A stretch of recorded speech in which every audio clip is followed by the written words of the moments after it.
had the two camera set up earlier this week. The mount was here, so I had to figure out what changed, what didn't change, what needed to change, so on and so forth. For today's stream, it's like it's always sliding down. I'm trying always to get it set up correctly. Anyway, hope people can hear me. It looks like it's registering on the microphone. I sure certainly hope so. If not, I'll look stupid again at the beginning of the recording like I do quite often. Anyway, I don't need that. Where do I just slide that into my bag. Anyway, good morning, afternoon, I guess it's getting closer to now. I like to try and have an early crochet stream when I have my day off on Friday. At least when I typically have my day off on Friday. But, school started. My classes have started, so I kind of needed to do, you know, my responsibilities. So I had a discussion board I had to finish, do some replies on. So I did that first, being a good girl this morning, at least trying to. And so, I don't need that. So that was what I was doing earlier today. That's why I'm here. A little later than I wanted to be, but that's fine, because it needed to happen. And, you know, grades are important. So, drop this yarn up. Happy Valentine's Day, everyone. Hope that you're having a good time. I'm probably not going to be chatting a ton.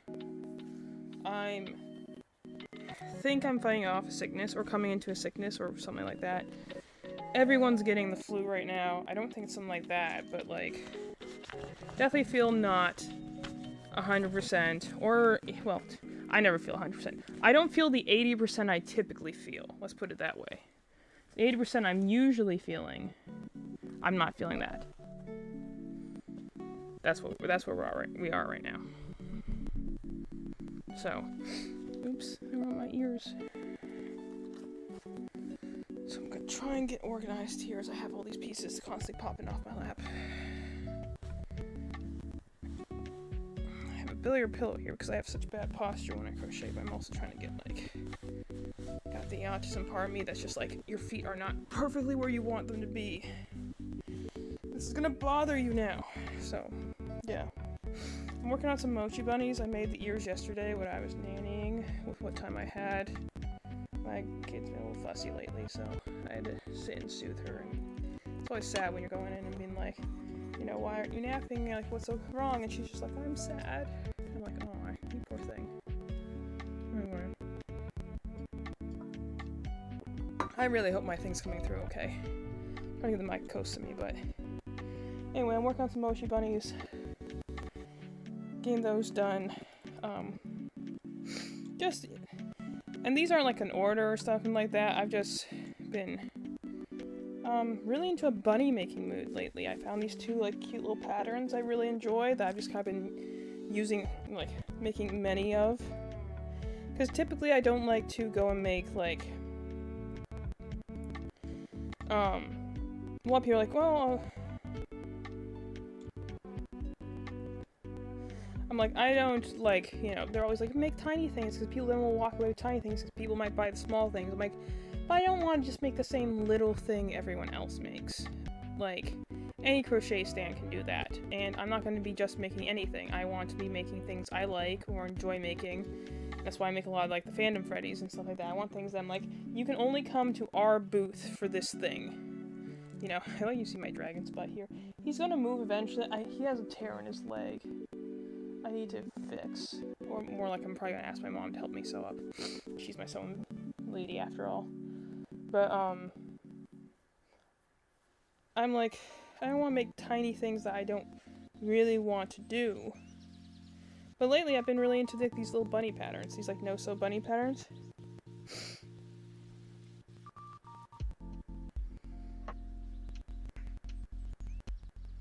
I watched my friends, she just put a reel.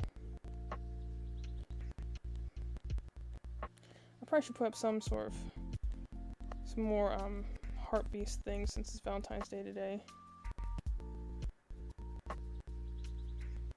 Anyway, sorry, looking at my thing.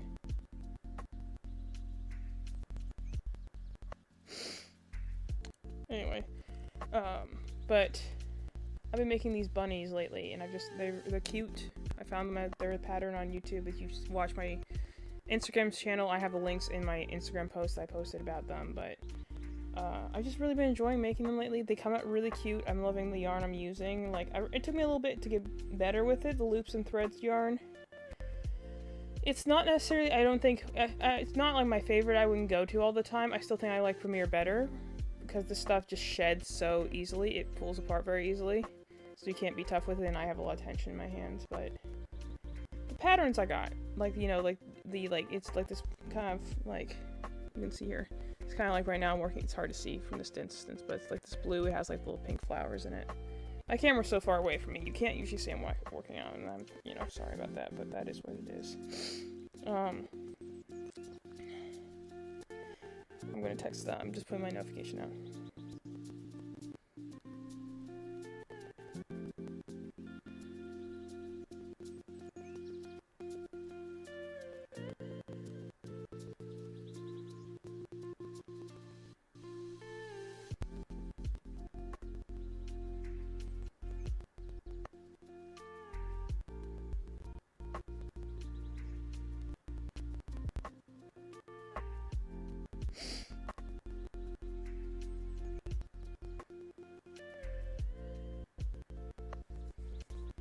Anyway, but so I'm gonna work on some Mochi Bunnies. I don't know if I'm gonna be doing a ton of chatting. Granted, the ADHD probably kicks in and I'll start chatting about something, but I'm also like, I have had this runny nose, so if you hear me sniffling and stuff like that, I brought some tissues over, but I'm like, you hear me sniffling, that's for that. I'll try not to do it into the microphone, even as I did it right there, sorry.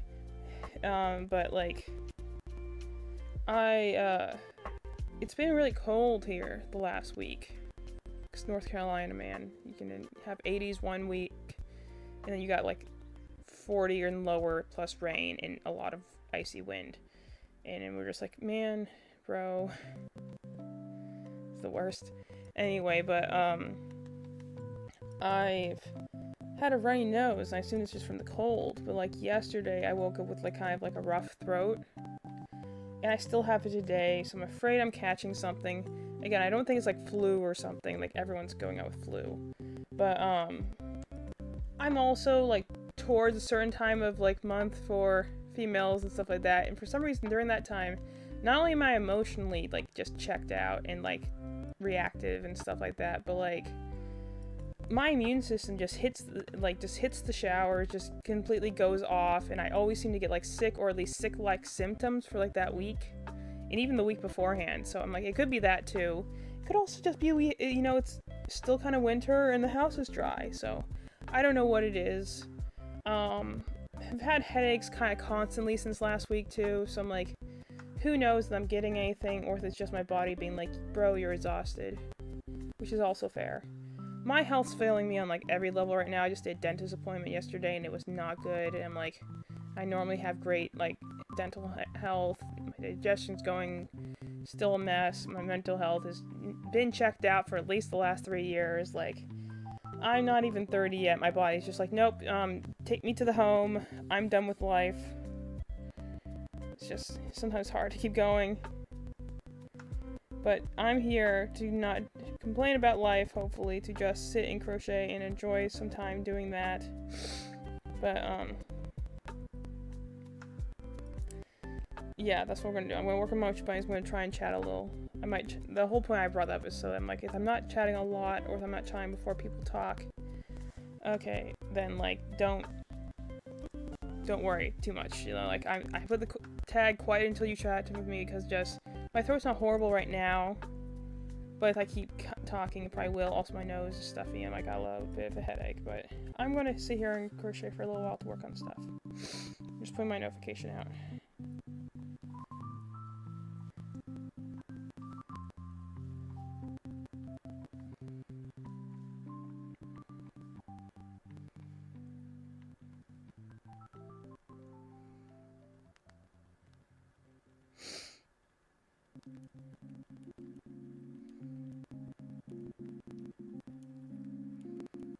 Anyway, give me a second. I'm gonna try and blow my nose before I get started here. Well, not just trying to, I got a comment earlier today about on my discussion board about like, thank you for your candid response, and I looked up the word because I was pretty sure I knew what the word meant. But I'm like, I was making sure I knew what it meant. It's like, to be frank or honest in a very, forthright way. I'm like, yeah, maybe that's just because I'm not masking. I actually have like very little filter, but not like the rude filter way, just more like I just speak what I think. And then go back and be like, was I too honest? Was I oversharing? Was I trauma dumping on someone? There's definitely someone in our chat, in not this chat, but in my chat on my discussion board that is definitely trauma dumping on people. I'm like, okay, didn't need all that information there.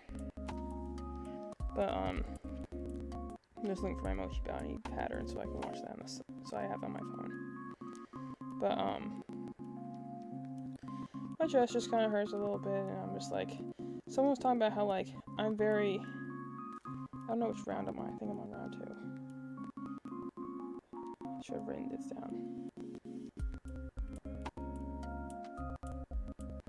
Okay, 3 to 6, 4 rounds. I'm pretty sure I did. Did I? Let me. Working with this fur yarn, it's hard to see the stitches, but my mom loves it, so I'm trying to make her something. 1, 2, 3, 4, 5, 6, 7, 8, 9, 10, 11, 12. I think that's 14. It should be 14 anyway.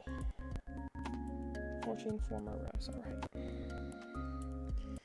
But I'm trying to work with this fur yarn. My mom really likes it, so I'm trying to make her another thing. The first bunny I made with this one, she's like, I'm just gonna steal this. I'm like, you know what? Let's just count that as your wages as my seamstress while you work in my sweatshop. 3. So it might only be like saying like counting 4 because I'm working with fur yarn right now, so I have to make sure I'm not missing any stitches. 5. It's very easy to do that with fur yarn. 6. Because 7. Normally you can see where the yarn is, even if you have like a weird pattern on blanket yarn, normally you can see where you're supposed to be going. 8. But fur yarn, on one hand, 9 is like, it hides holes, so if you don't have like strong tension, 10, you can have like, gaps and it'll hide it really well. But on the other hand, it's very hard to see where the stitches are. So you really are, or at least I am, I don't know. There's other tricks to try and make it easier to work with, but in my case, I'm feeling for the holes with my fingers, 13. And then, putting my hook in that way, but typically you can look for the spaces. In my case right now, though, I am feeling for it, which means I have to pay attention, make sure I'm not missing any stitches. It's round 1, I need to make 4 total. Just gonna say these things out loud to myself.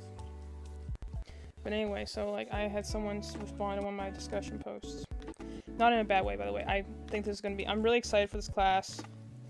I'm like, I like trying to learn, and I like it, based on the teacher's, initial one. Introduction video. I love it more when teachers go and make the effort of just a vlog, too. I went in, 3. I went and I, gave, something to connect with the students, a face. Now, even if it's not 6, even if it's not, anything really detailed, 7, it's just you, talking and speaking out, 8. The PowerPoints. I like it better when they have a webcam, 9, as opposed to someone that's just lecturing at the screen, because then I never see the person, 10. So I like when they go and they're talking as, a 11, as a 12, just to give you something to connect to. 13. I don't think I skipped a stitch, I think I skipped a number. I think I might have skipped over 10, but that should be 14 anyway. It's not 14 the next row, they'll know I skipped a stitch, but no, it's round 2. I just prefer it much when the teacher goes and gives you a vlog of some sort and just being like, hey guys, here's the thing, and even if they're just reading off the PowerPoint that's with the video, I'm like, then I feel like I'm having a connection, the person across the other, online can be so hit or miss. I've had great online experiences too with classes, and I've had very poor experiences with online classes, 3. And, you can tell, especially online, when a teacher's phoning it in, 4. And learning is a fun thing when the professor cares. 1, 2, 3, 4, I think that was 5, 6, 7, sorry, 8. And I think that, if the thing that like inspires me to learn is when I feel that the teacher really cares, 10, and they're trying to make a connection or help you learn, or, you know, that's what I want. That's kind of why, like, I never imagined I'd be on this path, but right now my kind of goal is maybe becoming an English teacher or a literature teacher, because I'm like, my sister's like, you love to talk about things. I'm like, yes, guilty as charged. I'm literally, how many streams have I done now? That's literally me ranting about like 1 to 6 topics that I'm obsessed with at the time. That should have been 3, I believe. Round 3. Yeah, that should have been round 3, so the next one should be 4. You know, guilty as charged. I like to talk, but she's like, you should do that. And you also, I'm like, my thing is, I'm always like, I like to help people. I like trying to make connections to people, because, like, in spite of having the autism, I'm a very empathetic person. I don't always understand people, and I can't always, like, my bigger issue is that I'm like, I empathize very strongly, but I don't always know how to make that connection to people. Like, I feel very strongly. I feel emotions very strongly. If someone's upset, I usually feel upset too. I can just kind of feel it in the air, but I don't always know how to make that connection to people. I don't know always what to say. I don't know how to be anyone but me. That's why a lot of people are like, oh, you're just like, you know, you're our favorite Eevee and stuff like that. And I love hearing that, but I'm also like, I don't know how to be anyone else. Kind of going back to what I was originally talking about with my discussion, like, some being like, I like how candid you are. I'm like, I don't know how to be any other way, you know? And originally that caused me some stress, but now that I kind of, like, again, got the diagnosis, kind of know more about my brain, or at least am learning or coming to peace about things about my brain, trying to mask less often, because honestly, it was tiring, and you're wondering why you're burnt out all the time. You're like, oh, it's because I'm constantly walking on eggshells, wondering if this is the proper way to act in order to get people to not question, like, you know, me as a human, you know?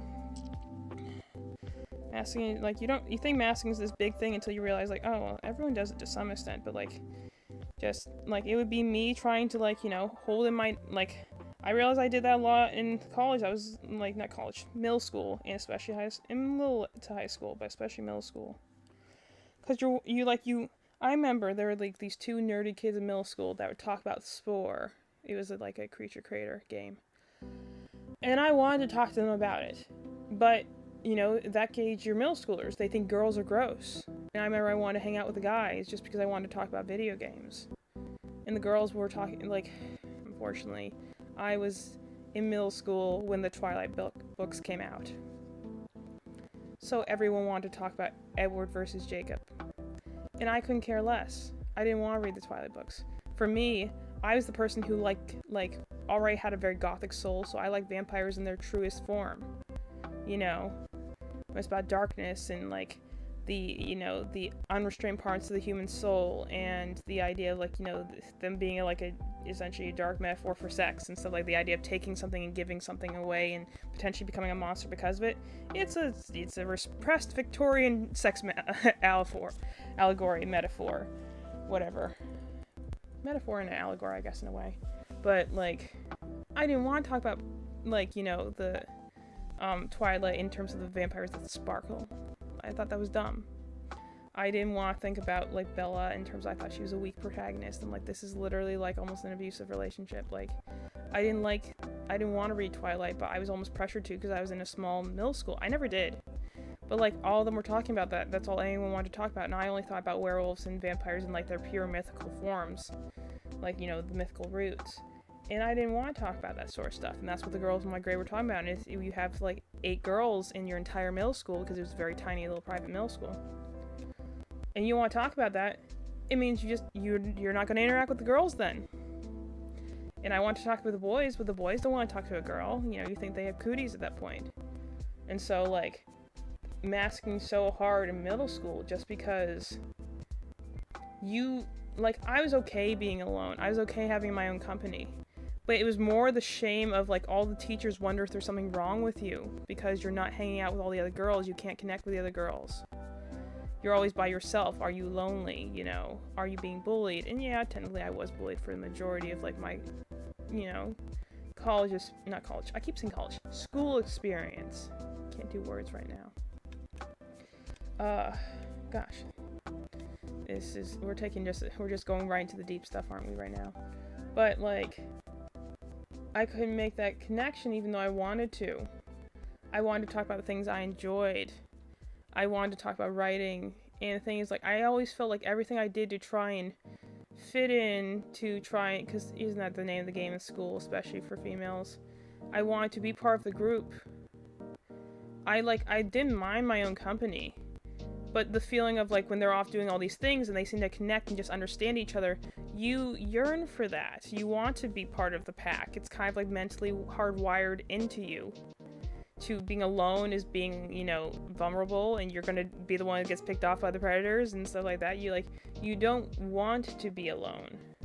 Even if you're fine with being by yourself and drawing and doing your other stuff, you want somebody to share your stuff with. And middle school's hard for that reason. Because kids are cliquey, and especially in a tiny little private school like I was in at the time that had the tiniest scar. And to be fair, I definitely think I picked up some emotional trauma from it, but I also don't think it was anything less than what I was supposed to be, you know? I believe there's a plan for everyone out there, and I think I was meant to be there because that's how I found my passion in writing, which is a big thing. I'm going to grad school now for writing.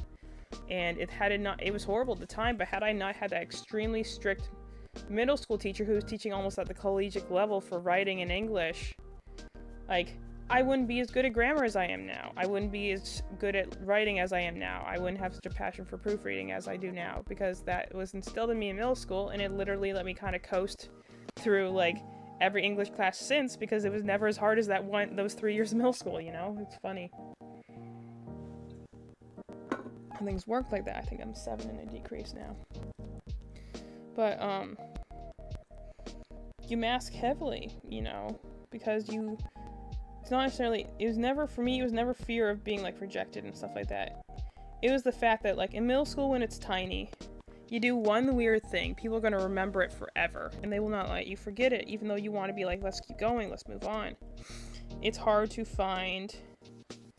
You know, I kind of accepted I was weird, and I wouldn't find the person that necessarily got me, but I was just like, my philosophy was almost very transactional when it came to friendships, where I'm like, let's see how long I can hold on to this person, where they find me, you know, normal enough that they're willing to interact with me on a daily basis, because I would like to talk about my video games, and I need another human to do that, so let me see how long I can masquerade as a regular person that is normal and not obsessed with these, like, you know, games and stuff like that like I was at the time. Let's see how long I can keep the charade going, so I can just long enough so I can talk to people about these things that I desire to talk about. Like, I saw friends as very transactional in that regard, so maybe that's not a great thing, but, like, that's why I saw it as. I'm like, this person will not last. Let's see how many months I can get. Maybe a year. I had, like, a rule, like, 2 years maximum was the time I could hold a friendship. You know, like a good one where I could talk and try and be myself. 2 years, that's how long I would give myself for a friendship. And usually it was a lot less than that. Sometimes it would just be a couple months, and then they would move on, or they would get tired of me talking about the same thing all the time, or I would just, you know, be too much myself, be a little too weird, and then they would distance themselves from me, and, like, you know, but I never saw anything necessarily wrong with that. I just assumed that's how it works. You know, what else are you supposed to do at that point, you know, like, and then, like, you know, I have, like, long enough to, like, consider to the point where the teachers and the parents stop worrying about you, and be like, oh, well, now I have friends, but then I always never saw it as something that was permanent. I never saw it as something that, like, I would have a long time for, and that was fine, and I would go back to, like, you know, being by myself and enjoying my own presence again, and, you know, writing or drawing or doing whatever I did. But because, like, you know, teachers go and say, like, you know, there's something wrong if you're by yourself all your time. Perhaps you are, you know, like, middle school is a confusing time. But I didn't realize how much, like, I was actually just masking at the time. I was just doing what I was trying to be like the other girls, because I wanted someone to talk to from time to time. I wanted someone to share my stories with from time to time. And to be fair, I was scared to share my stories, because they were a deep and personal way. Like, at the time, I was writing self-insert, essentially, stories as my way of trying to, like, cope with the world that, like, essentially is not really made for me, that I don't quite understand, and people I don't understand, and trying to be, like... I remember trying to connect to some other girls who were not mean by any means, but I think I just didn't understand them, and they didn't understand me. So we were trying, like, you know, they were good writers, and I was like, okay, well, let me try and connect with them, because I would like to be a good writer, too. I cannot get this clip into this stitch right now. Dumb fur yarn. And, you know, like, you're just trying to connect and be like that person, you know? I think that that's it, and then I go across. Okay, so I need a little stuffing for this. Reach over, rest of my stuffing bag over here. But you're just trying to make a connection. And so you're like, okay, you know, I literally was the person who, when, like, they were trying to tell you how to make friends, I tried to take it as literally as possible. I was trying to use it like a manual, like, be like, okay, if I do these things, this should work. And half the time it didn't, you know, like, you try and be yourself, you try and have, like, I remember I was so trigger happy on, like, the moment I felt I had an interest that aligned with someone else, I jumped on it, probably way too fast and way too eagerly, because I'm like, good, I have a talking point now. I have a thing I can speak to them about. Because, yeah, I knew how to do the things, like, you know, just find basic topics. I remember all the time being, like, told, like, you know, it doesn't have to be something you only like, try and have interest in what they like, and stuff like that, and I'm like, I tried to do that, I really did. But, like, my biggest issue I ran into is that, like, I didn't care, and I didn't know how to make it look like that I did care, you know, like, I didn't care about what they had to do, because it wasn't what I was interested in, and I didn't know how to fake that, you know. So I just ran into that issue of, like, how do I connect to people then? And they're like, well, try and have interest in what they're saying, you know, try and let them talk every once in a while, and, you know, like, I remember just having, like, just struggling with that, because, like, I'm like, I didn't know how to, like, to go, again, this point is all about why I'm, like, very candid and honest. People have said that, like, before, and even on the stream, but, like, when I'm writing in my discussion posts, they're like, I'm glad you're doing that. I'm like, well, that's because that's me trying to not mask as much anymore and be like, I only know how to be me. I don't know how to be anyone else, and in fact, when I do try to be someone else, I struggle immensely because I'm lousy at it, for lack of a better word. Like, I don't know how to do another person. I don't know how to be a character. When I'm on here and I'm on stream, you can say, this is me. This is not a act or a character. I'm not trying to ham it up because I don't know how to do that, and I honestly stream for my own enjoyment. I cannot find the stitch in this dang fur yarn. Come on. Lovely yarn, but it's so hard to see where the stitches are because they just hide in this stuff. And I don't know how to be anyone else. And when I try to be someone else, it's tiring for me. It's anxiety inducing. Because I've tried to do that much of my life. I'm not, like, trying to trauma dump or anything here, but just, like, that's the reality of it. And sometimes I wish I could just speak more plainly all the time, because I'm like, it's easier when you just say what you mean and that's it, you know? Like, you don't try to make something else out of it. I'm gonna go to my other yarn for a little bit, it's because it's hard to see this yarn. I'm going between making two Mochi bunnies at the same time here, but I'm gonna go back to the yarn where I can actually, this stuff sheds, granted, but at least I can see my stitches easier, so we're gonna go to that for a little bit, because that way I can, you know, do it without having to look so closely. But I was like, that's how I worked. Like, I don't know how to be less than what I am. And I can mask, but usually I was like, everyone would be like, you're so quiet. And I'm like, well, it's not that I'm quiet. I actually have so much in my head and so much I want to talk to. You get me started, I could talk for hours. And people were surprised by that because they're like, you're so quiet. I think I've even gotten that in, like, my current workplace, like, where, like she's so quiet. And we're like, no, that's me just putting on my filter. Because I know not everyone wants to talk about Pokemon or dragons or everything I want to talk to, and I know not most people, and that's fine, by the way. I don't hate those people for doing that, because it is a lot. I know I'm a lot, and I know not everyone's ready to take that, and some people can only take it for certain amounts of time, which is, you know, fine. That's reasonable. I'm not going to impose on someone else, but, like, in my natural state, this is what it is. I talk, and I just chat, and I just go on, and, oh, that's my, That's my medicine notification telling me, hey, your thing's ready for pickup. I'll tell my mom about that later. Anyway, but I know that like that's how I am. So I'm like, unless it's someone I trust who one is interested, because I've faced with rejection a lot of times, or at least at the very least been like, you know, okay, chain 8. Okay, just looking for what I need to do in this next one. I've done that a lot of times, and I understand how that is. That's the thing, like, that's what's kind of like makes sense in hindsight. Like, I'm very literal. I look at things directly, and sometimes just don't understand why things don't work the way they work, because I just don't get why people are like that. And like, you know,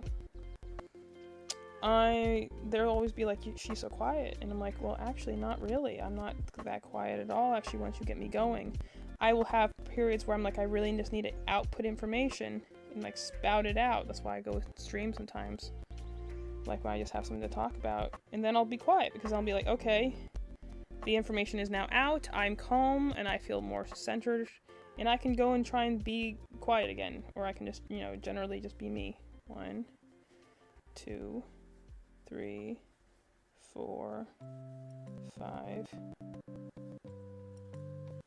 6, 7, 8, and I'll be fine after that. You know, like I just need to get the information out for a little bit. Okay, let's see, 6. Okay, I'm gonna pause this conversation for a second because I need to count, so I make sure I get this first row right. 1, 2. The initial foundation chain is always the most, like, not necessarily the most difficult, but it is the most important to, like, make sure you don't accidentally miss anything. 3, 4, because like most things, you start wrong, you're gonna go wrong the rest of the project. 5, 6.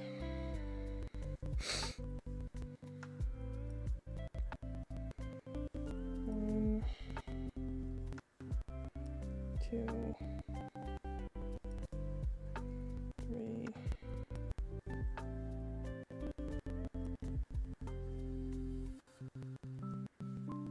4. Okay, and then 5 the other way. So the hard part is on the other side of the chain, is the part that's always so much harder, because you're working in a chain versus the other side that's now stitched. It's 3, so you have to make sure you're not accidentally punching into the stitches on the other side. You're actually still in the chain. 4, or your thing might end up crooked. 5, or you might end up with way more stitches than you actually are supposed to have, and I've definitely done that before. Working in a chain is not necessarily harder, but it is just something that I do have to pay attention for. 1, 2. I'm more experienced with it now. Like the first time I did it, I definitely did it wrong. But I'm a little bit better about, like, it's essentially not even like even a skill. It's more like you have to know what you're looking for. And even if you're watching a video, sometimes you're like, you just don't know what you're looking for. Like, what like it's supposed to look like, so you don't know. It's like knowing grammar. It's like, you know, people who are like, I commend those who are trying to like write fan fiction, but when English isn't their first language, because like if you don't know what to look for, you might not even know that you're doing it incorrectly until someone points it out and be like, this doesn't make sense. So like my instinct, sometimes when I'm reading fan fiction, I'll go and be like, I want to point out, like, they're like, English is my first language, and I try and go and be like, okay, here, let me help you then, let me give you some more information. And then there's this one person who on the bottom of the stories is being like, hey, stop giving me critiques and pointing out my grammar errors. I'm just doing this for fun, and some people find that very rude when you do that. They're just here to like put it out there and like to just get it out there and, you know, have it as like an experience that's enjoying the fandom. I didn't come up here to be critiqued. And I'm like, clearly that person apparently had a lot of bad experiences as critiques. But I'm like, when I go and critique something, or when I go and give feedback, if I ever were to do that in fanfiction, it would be like more just be like, here, these are a few embarrassing like grammar errors you might not be aware of. If you fix them, because my biggest thing is like, if I go into a fic and I see a lot of grammar errors, or like there's no capitalization on the sentences, or it's all just one big paragraph, I click off because that looks like an inexperienced writer. So if they don't know how to do the basic grammar formatting, the story content itself can't be good. At least that's the way my brain will work. It's like walking into an interview and you come in a rumpled t-shirt, and it's an interview that's supposed to be like, nice shirt or a blazer or something like that, Hate to say it, but that's how impressions work, and that's how it would be like. If I walk into something and I see immediately all these grammar errors, like, one or two, sure, I do that myself when I'm writing, like, that's why you proofread.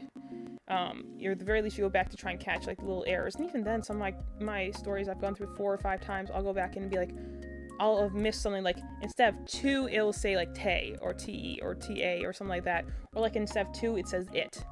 Like, things that are easy to miss when you are proofreading even 2 or 3 times, you don't realize you use, like, then instead of than.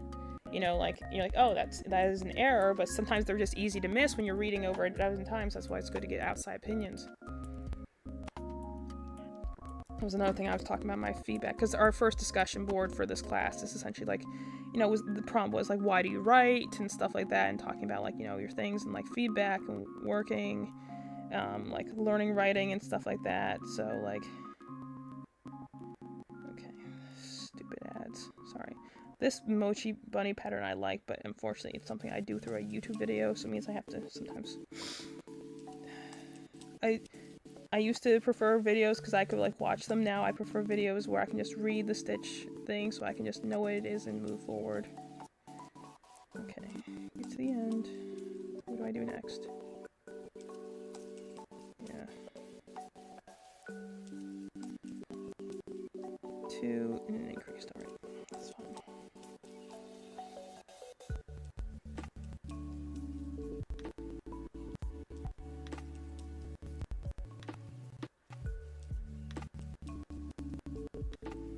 Go through both ends of that.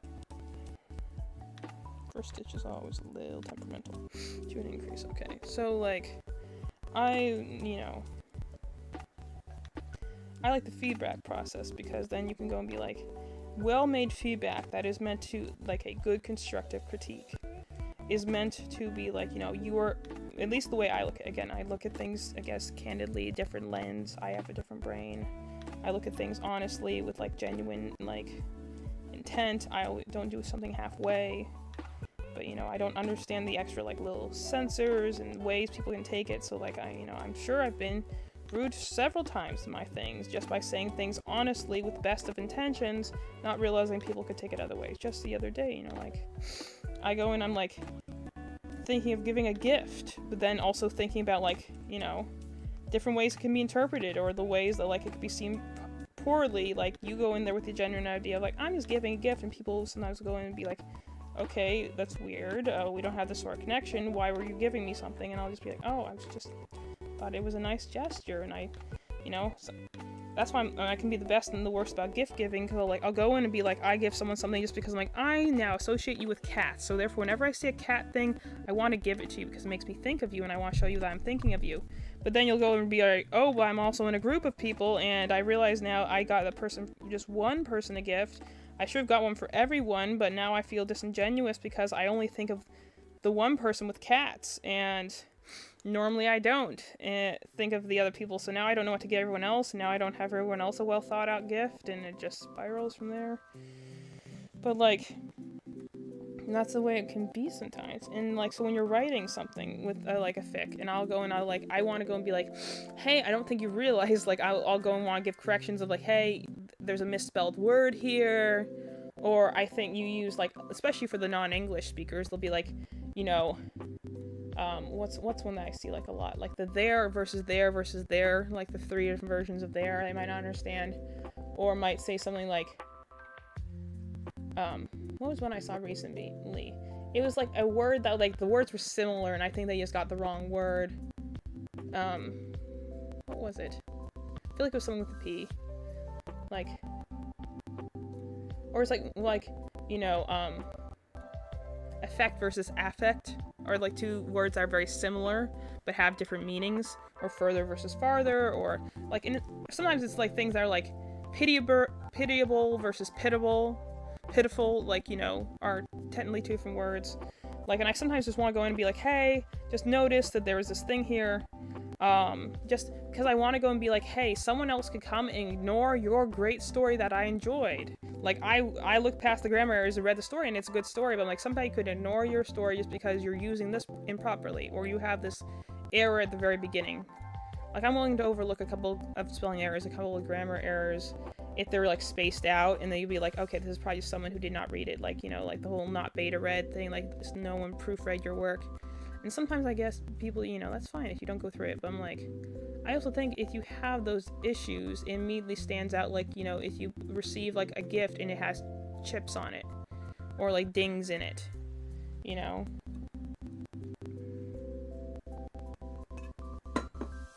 My brother just got like a gift for his girlfriend, and he bought it like secondhand, and admittedly he overpaid for it, especially considering that it was a piece of like it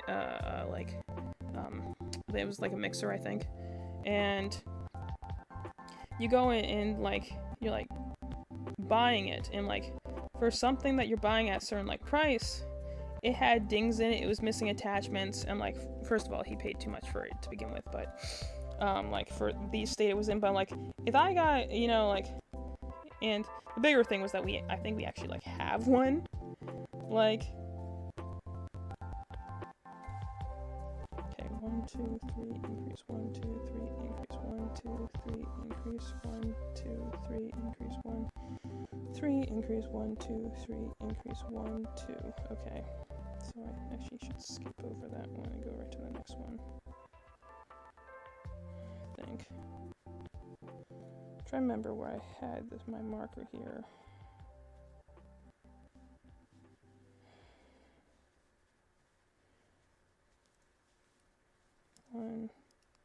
Anyway, but you know, like you know, so the point being is that he essentially just has a mixer that like didn't look. It had shown some wear, and so he should have definitely had taken it for a lesser price because it was not in a great condition. So it definitely didn't deserve a price that was pretty close to the asking price anyway. But like, and she was fine about it because, you know, she likes him, and, you know, it was a well thought out gift. But also at the same time, I'm like, yeah, if I got a gift with like dings in it, I'd probably be wondering, especially if it was supposed to be like a big impactful gift like he was trying to make it as. I'd be questioning things. So like in a story, if you have like errors like that, big glaring ones, or more like small ones that are consistently throughout the piece, then like I would like to someone be like, hey, you might not have noticed, like, but that one person on the fic thing who's just like, you know, was like almost flaming anyone who like would go and like try and give any sort of grammar errors, be like, it's rude when you do that. I'm like,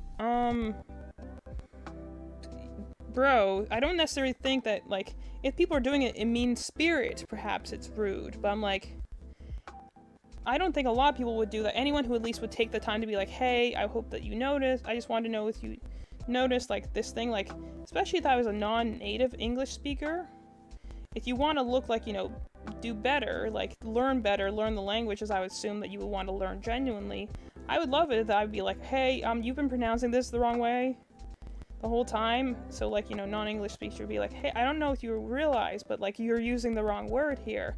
It's actually this word is the word you're looking for. Still love the story, though. That's constructive criticism. You know, you go and be like, hey, your thing is great, but I think you're also missing something here. You know? Speaking of missing things, am I missing something here? 3. So, am I on the wrong stitch? Potentially. Alright. Might have. I tried something different in the first round to see if it changed things. I think I might be on the wrong stitch. Potentially, but I'll know in the next row. You can usually tell when you're like, okay, I have an extra amount of stitches here. That's when I'll be like, okay, let me increase or decrease things here because I think I'm doing something wrong. So how many shirts I have? Let me count.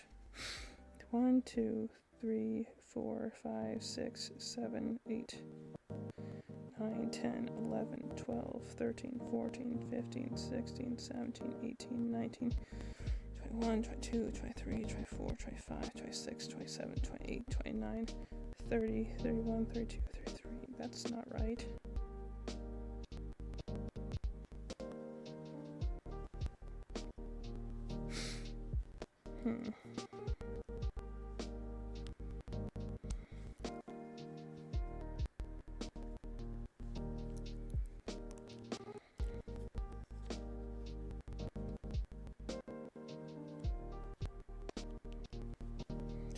Let's again. 1, 2, 3, 4, 5, 6, 7, 8, 9, 10, 11, 12, 13, 14, 15, 16, 17, 18, 19, 20, 21, 22, 23, 24, 25, 26, 27, 28, 9, 30, 31. How would I have 31?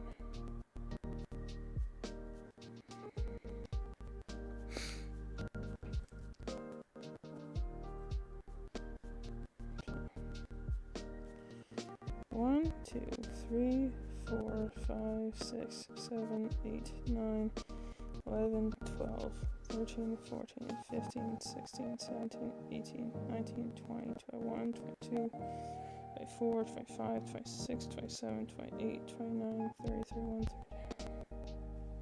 Okay. Something weird's going on here. I wonder if it's because I put that slip stitch in the first one. I must have accidentally counted it back into my round. Okay, we're gonna try and do this. See, that changes everything. Try and fix it in the next row. Sometimes also you get a different number and you're like, I don't even know when that happened. And you're like, sometimes just try and fix it in the next row. Increase gives you one more stitch, decrease gives you one less stitch, and sometimes you just gotta go off that knowledge and be like, okay, how do I fix this? Let's see, so let me try, let me count for this one so I make sure I'm not doing this wrong. 1, 2, should have to do this 6 times. Crease, 1, 2, 1, 1, 2, increase,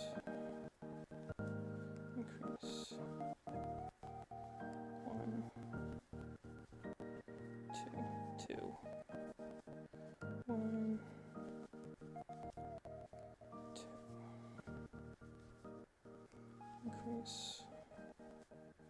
increase, 1, 2, 3, 1, 2, increase, 1, 2, 4, 1, 2,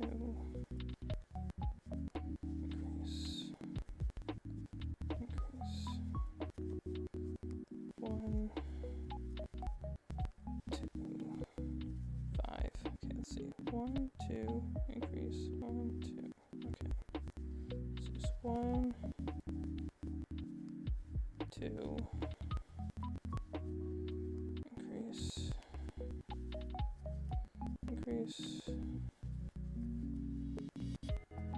1. Okay, I think I fixed my stitch count, so it's right again. Sometimes actually that's the bigger skill about like any sort of artistic crafting thing, is not necessarily, unless you're a pattern writer of course, then that's different, but like not necessarily knowing how to do it right, but necessarily knowing enough to be like how to fix it if you realize you're in the wrong count. How to be like, okay, this is how I make it better or worse.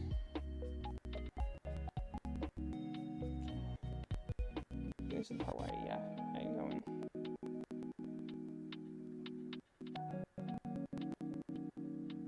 I also love when I'm getting tampon commercials and be like, stop targeting my ads, Google, come on. Come on. I'm waiting for the ad to see what I need to do for my next round. Okay, 11.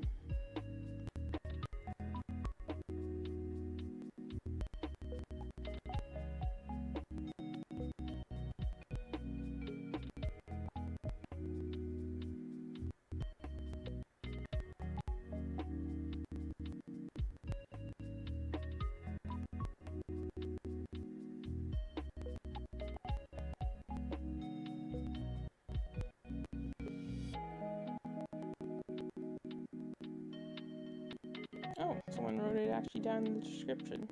I'm gonna follow that instead, that's easier. Okay.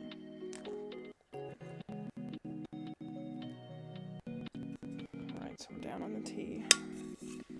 This is why I brought multiple drinks with me, though.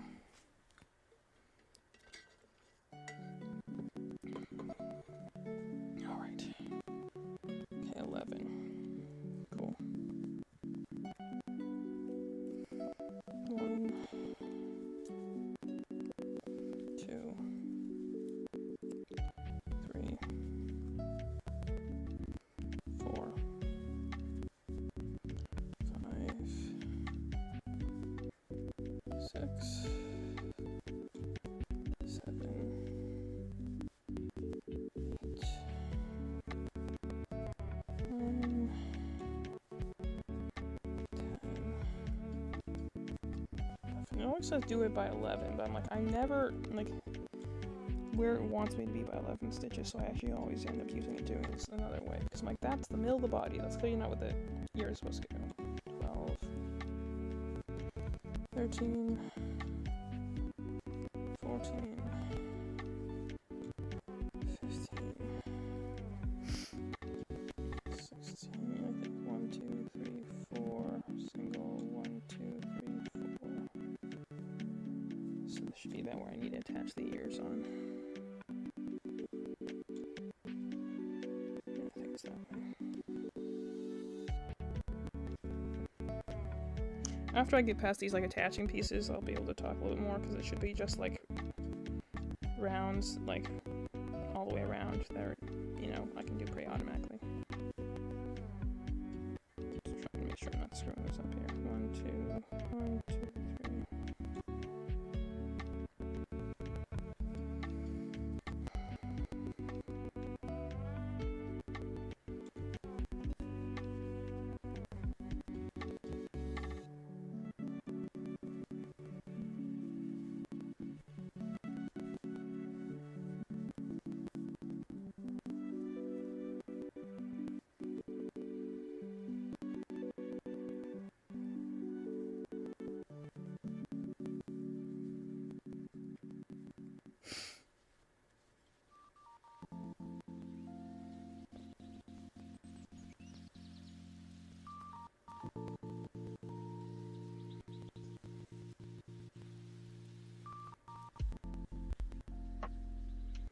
That's the way that goes.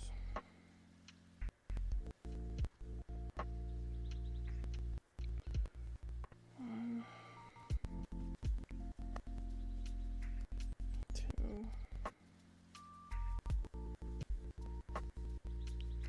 3,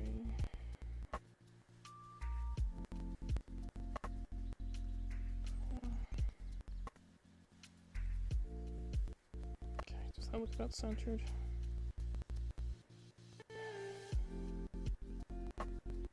That looks close enough. Isn't the imperfections of the craft like what the beauty of the handmade in the first place, isn't it, right?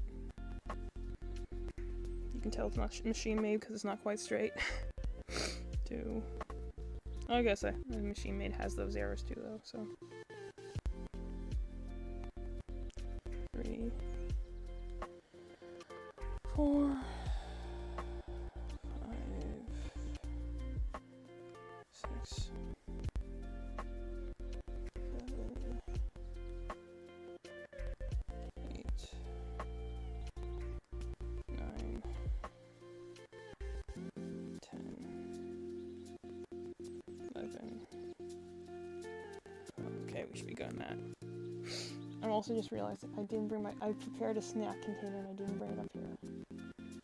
I might go get that in a second, just, you know, so I can do that. Alright, that's, got the bunny ears on, that's the important part.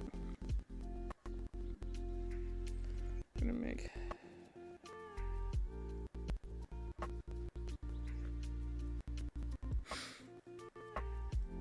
do something real fast so that this thing doesn't come out.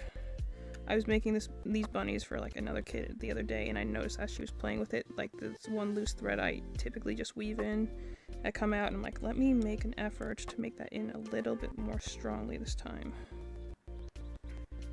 So, give me a second here.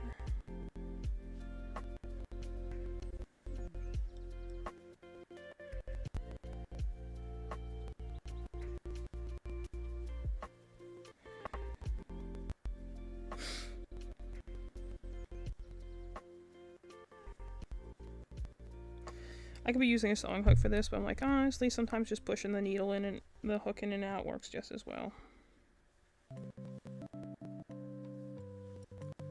It's pretty much working as a needle. I mean, it's threading it back and forth.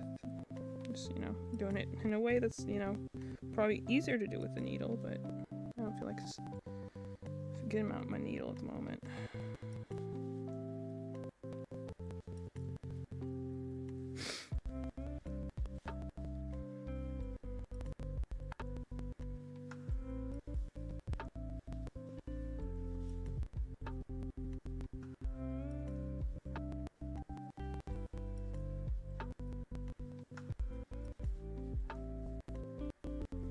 Alright, so we got the beginning of a little bunny there.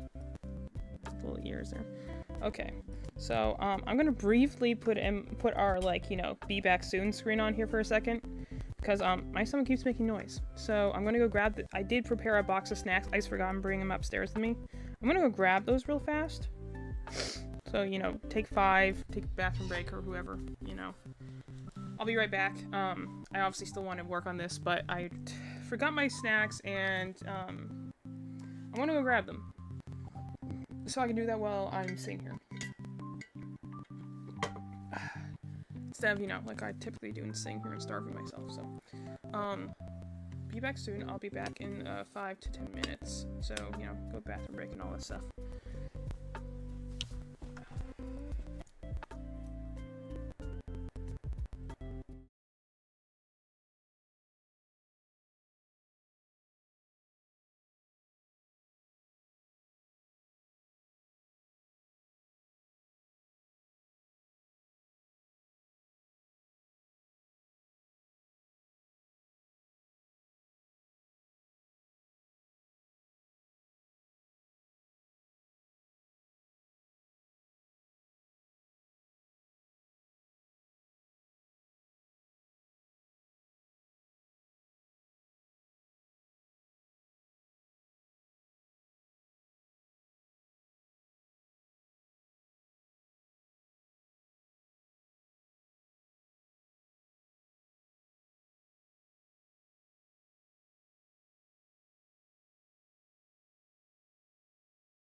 Alrighty, I'm back.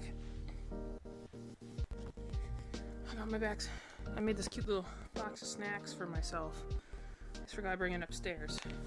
As long as I was up, I figured I might as well go find my slippers. My toes are cold. But anyway, we're back. I'm gonna continue with this bunny. But now I have my chips.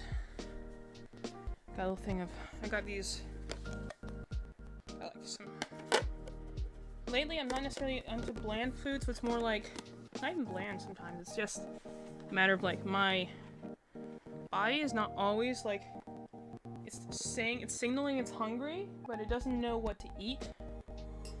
So it'll just be like, we need food right now. And I'm like, okay, what do you want? And it's like, I don't know, just get something. And you're like, okay, can I eat this? And it's like, no, that sounds horrible right now, and I'm now removing all appetite from you. And I'm like, what? That's just been eating for me lately. Been like, oh, I can recognize I'm hungry, great. Now, if only anything sounded appetizing to me, that would be so much easier. So it's like horrible down like my dental stuff. I got like the worst dentist finish yesterday because I'm like, how? I like eat so much less now. The point that I'm like worrying that I might be losing like weight too much. Everyone wants to look better and like lose some weight and stuff like that, but I'm like, I'm almost concerned like I'm not losing too much weight. Concerning. Anyway, let's see here. We did that, so 8 in an increase. Alright. Easy enough. Where did I put my hook? Over here. Alright.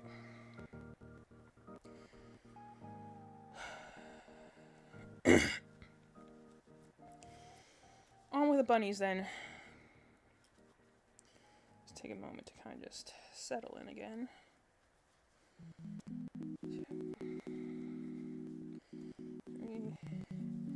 But hope that my microphone's still coming through correctly. I checked it before I started, so the mic should be fine. But I'm always, because I can't see my stats from here, I'm always a little concerned that I'm like, okay, it looked fine when I was over there, but did something miraculously change in this period since then? I have someone my mom works with, who just I commissioned her something before. She's asking like, hey, could you make me something else? I'm like, oh, sure. She's like, okay, you have anything that's wolf themed? I'm like, oh yeah. Wolves, there's not necessarily, I don't have a lot of wolf patterns, but I know a lot of patterns that are like, okay, let me for a moment see this through this ear here. 8. I gotta get through a few more layers than normal. There we go. But like, I know a lot of patterns that are like dog patterns or fox patterns that I'm like, you just change the colors and it's a wolf. Like, unless you're, especially if it's like, for a baby or something, like a baby toy, then like 3. Then like, they're not gonna know the difference. How are they supposed to know if, you have it's a fox, but it's actually now a wolf because you made it in gray instead of red, like, all these patterns look like very similar. I just made one that was a puppy for these kids I'm nanny for. Let me check. 1, 2, 3, 4, 5, 6, 7, 8. Increase. Okay. Like this, these kids I nanny for, and so I made him a puppy. It's called a dog pattern, but it has a wolf mod, not modification. I wanted to try it because my sister said, like, after I made like a Nouvellette dragon, she's like, you need to make like a little wolf that's like rhythmlessly, I'm gonna love if I get to his region and realize I've been saying his name wrong this whole time. And depending on how wrong it is, I might still call him that. There's some things that sometimes you're like, nope, I made this hill and I'm standing on it. But she's like, you should make a little wolf for him. I'm like, that'd be cool. I actually did have this idea, and I'm going to test it out. I actually have these very nice, this will be if I you know, I still have gas after, like, doing the bunnies. I have these nice, like, tweed-ish colors. I used to make sloths a while ago, but I'm like, I had this owl pattern. I was looking through my patterns, because I was, you know, I've been going through no-sews. I've been trying to figure out, like, you know, good patterns to do. Things, I'm like, you know, I really enjoy these bunnies. Maybe I should try out some other, because generally I've been, like, you know, doing a lot of just Freddies, you know, some really big ones, like my really big dragon I have back there, or I made a big Bonnie. But I'm like, a lot of the ones I made are big, need sewing, and my mom's been just so busy, she's not been able to sew them. So I'm like, I'm trying to do some more no-sew patterns, ones that I can complete on my own. Because I can sew, it takes me longer. I'm not bad at it, it's an extra step, and that's why a lot of people don't do no-sew have the no-sew patterns in the first place, is because, like, it takes a little longer. I don't mind, you know, sewing, just it's an extra step to do. And sometimes if it's like a minor amount of sewing, I'll do it and not bother telling my mom about it, because I'll be like, I could do that in like a few minutes. But if, you know, it's like something that requires multiple body pieces, I'll let her do it, because she can do it faster, but she can't crochet. So like, I'll crochet the pieces, and then she can go and turn on like her, you know, some like documentary and like sew and knock those things out. That's what she did for my puppy I had that I made for my kid. Was that I just made the pieces and pinned them on, and then she goes and sews them on, because she sews faster, and she honestly, because she's had years of doing, like, my grandma used to make her clothes and, like, you know, stuff like that, and she therefore, you know, has that whole side where, like, you know, growing up, like, she made a lot of our, like, early, like, Halloween, like, outfits. She made this whole, like, Belle from Beauty and the Beast dress. It's really nice. She made me, like, this whole bird costume once. She made me a monarch butterfly, because one year I wanted to be a monarch butterfly. She made me a cowgirl outfit. The biggest one is, like, I love Lilo and Stitch, so I want to be Lilo. And we also live in Erie, so she was also kind of making one that's, like, I could wear in the cold over, like, a big jacket. But, like, you know, she makes all those things, so she's good at sewing. And she just has a lot of experience with creating and crafting and stuff like that. So, like, when I was talking about, like, you know, like, she's like, because, you know, we're trying to make product, and, you know, I get a little stressed. And she's like, how could I help you? And I'm like, well, what part could you do? And I'm like, well, I can't really have you help with the crocheting, but I'm like, and she's like, could I do the sewing? And I'm like, well, yeah, I guess I just pinned it up. You could probably sew it yourself. And she's like, okay, then I'll do it. And at first I didn't want to, like, let go of, like, not necessarily, like, it's not like I didn't trust her. It's just like, you know, if you're creative, you're always, like, a little cautious about it, and you want to be like, I'm afraid this might be too complicated, or I might not be good at teaching her and showing her where to do it. But I'm like, I pinned the parts on, and she did it, like, you know, really fast. I'm like, actually, you're way better at sewing than I am, unsurprisingly. You have a year's more of experience. So now, like, whenever I do it, I have this box of body parts in our living room that I'm just kind of like, hey, when you get around to it, I'll pin these on, and we can sew them up. I have to bring one of them down. I made this giant Bonnie.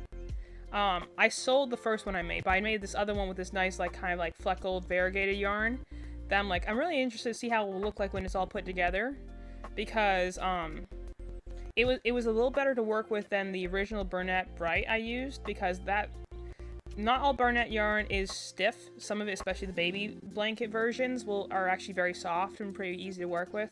But, like, the Bernat Blanket Bright, I think because it was just, like, it's bright colors, so they're dyed pretty strongly, it was just so stiff. Like, it had a literal cone head on it because it was the pattern, the yarn was just stiff. It wasn't necessarily bad, and I'm sure it was still, my sister still loved to hug it, but it was just like, it was a lot stiffer, so it means that the pieces weren't as floppy as I normally like them. Increase 1, 2, 3, 4, 5, 6, 7, 8, 9. Increase 1, 2, 3, 4, 5, 6, 7, 8, 9. Okay, I thought I was, sometimes it never hurts to go and check back on your stitches to make sure that I thought I was on the increase, and I just wanted to make sure. But, she goes and does my sewing now, which is really helpful. And we just haven't, this, again, is the first day I've been home this week, which normally that's not the way it would be. Like, normally I work on Mondays, like, I go and I'm technically what they call a floater, which means, like, I go and do tasks around the office, like if someone needs something cut or printed, or like going having, we have 2 teachers per classroom, so like, if they, by requirement, so if one of them needs to take a potty break, I go and like switch out with them, is the idea. But like, because we're so strapped for teachers this year, it means most of the time I'm just subbing. I jump into a room that has that like needs a sub. So I've actually not done any floater duties, but like I do that Mondays, and then I nanny Tuesday and Thursday. And then, like the last several weeks, I've either had to go and sub on Mondays, or like this particular week, like I was mentioning dentist stuff, like we were supposed to have dentist appointments, like right after they get out of preschool on Wednesday. So I'm like, okay, well, let's not waste gas. I'll just pack, I pack my laptop up, I pack my yarn, like the little old lady I am, and I'll go and I'll work on my, I have some class stuff to do. I'll in my headphones. I'll just work in the back office and, work on my class stuff. And I'll have my yarn if I need it, and I did. While I was in the dentist's office, I crocheted a mushroom. It was very cute. But,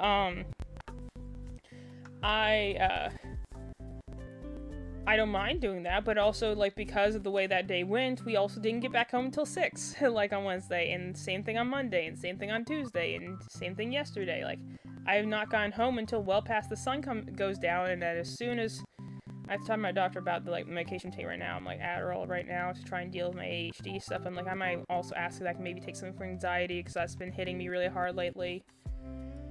And I've never been officially diagnosed with anxiety, but I never got officially evaluated for anxiety either. So it's kind of like, unless I have a psychologist go and, like, say, like, hey, like, they were more...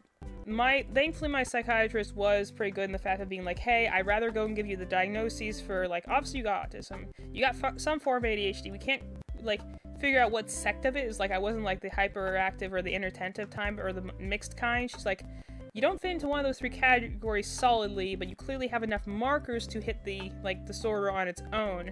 So I'm going to give you the official diagnoses so that if you need medication, they can give it to you. Because if you don't have the official diagnoses, it can be a pain in the butt to try and get any sort of medication. Like, my sister has that issue right now. She clearly has ADHD, but she's not been able to get an official diagnosis. She's just kind of been bouncing between psychiatrists. Because, of course, they did the female thing with her where you're like, are you sure you aren't bipolar? And you're like, are you kidding me? She has like no indications of being bipolar at all. It's like she doesn't swing between moods or anything like that. She has clinical depression, but like she doesn't have like bipolar or anything like that. And then who was the one? There was another one. There's like another one that they gave like maybe you have this. And then, they put on her medication for, 6 months, and it was horrible because it was not the right medication because she didn't have that disorder. And it's just because she doesn't have the official thing that says she has ADHD, that's the one they want to touch last. They are so hesitant about giving you anything. And even then, she's still on a lesser dose than she probably needs to help function because it has helped her a lot. That's why I tried it. I'm trying it myself because she says it does help her focus. But, she's had so much pain just trying to get it, the dose that she's on now, and she's tried 3 different things. They've all had their different side effects that have ultimately not been fun for her. Okay, 3 rounds, that's easy enough. But I'm trying to do that, and I'm I have to talk to my doctor about it because I think it does help me to an extent. The problem is I can the way I've experienced it so far is I always have 1,000 ideas in my head. But when I have it in the morning, to a certain point, I have all these ideas, but it's easier to go and choose one and, pursue it, as opposed to, typically I'll be, have 1,000 ideas, start a bunch of different tasks, and ultimately get nothing done. Then you feel stressed because you got nothing done, and I hate the days, when, I'll feel horrible because, my sister and my mom will come home, and they'll be like, what'd you do all day? I'm like, I honestly couldn't tell you. I think I've done nothing. And how? You had the house to yourself, and it was quiet. I'm like, I know. That's why I'm frustrated, because I, should have gotten so much done today, and I didn't. So I'm I think it's helped in terms of, to a point, I think I'm better at, self-starting, keeping focus in the morning. It's, after, 2 o'clock or so, you hit, the mid, noon napish point of the day where you, tend to get slow, and I'll, slow down. I get more distracted. It's harder to focus on things then. And also, I've just gotten really bad about as soon as the sun goes down, my like mood drops and my anxiety spikes. Like, it's been very difficult lately. Especially, it's not even, I wouldn't say necessarily I have sleeping problems, but I just feel sometimes so anxious about like falling asleep. And it usually has to do with my digestion. It's usually will be if I have like a gas pocket or like cramps or something like that. And like laying down typically will make that feel worse. So I don't want to sleep because I don't want to lay down and feel in pain and feel like, you know, I have like this like phobia of like being nauseous and stuff like that and like throwing up and stuff like that. Like, so even the thought of potentially doing that will just riddle me with anxiety, and then I'll give myself a panic attack, which I have done on a few occasions. I've mentioned before, like after COVID, after I like had my week, like literally after I had COVID, like the week after that, like I couldn't leave the house. Like I would get like panic attacks in the car about leaving the house. So I don't know if it was just, you know, social anxiety got worse or whatever. Maybe it was just the idea of like I go out there again, I'll catch more germs, I'll get sick again, I'll have this horrible disease again. Like something brain chemistry changed. All my mental issues that I had before, but I was dealing with just fine and with in like, you know, middle school, high school, college, all of a sudden just came on so much stronger.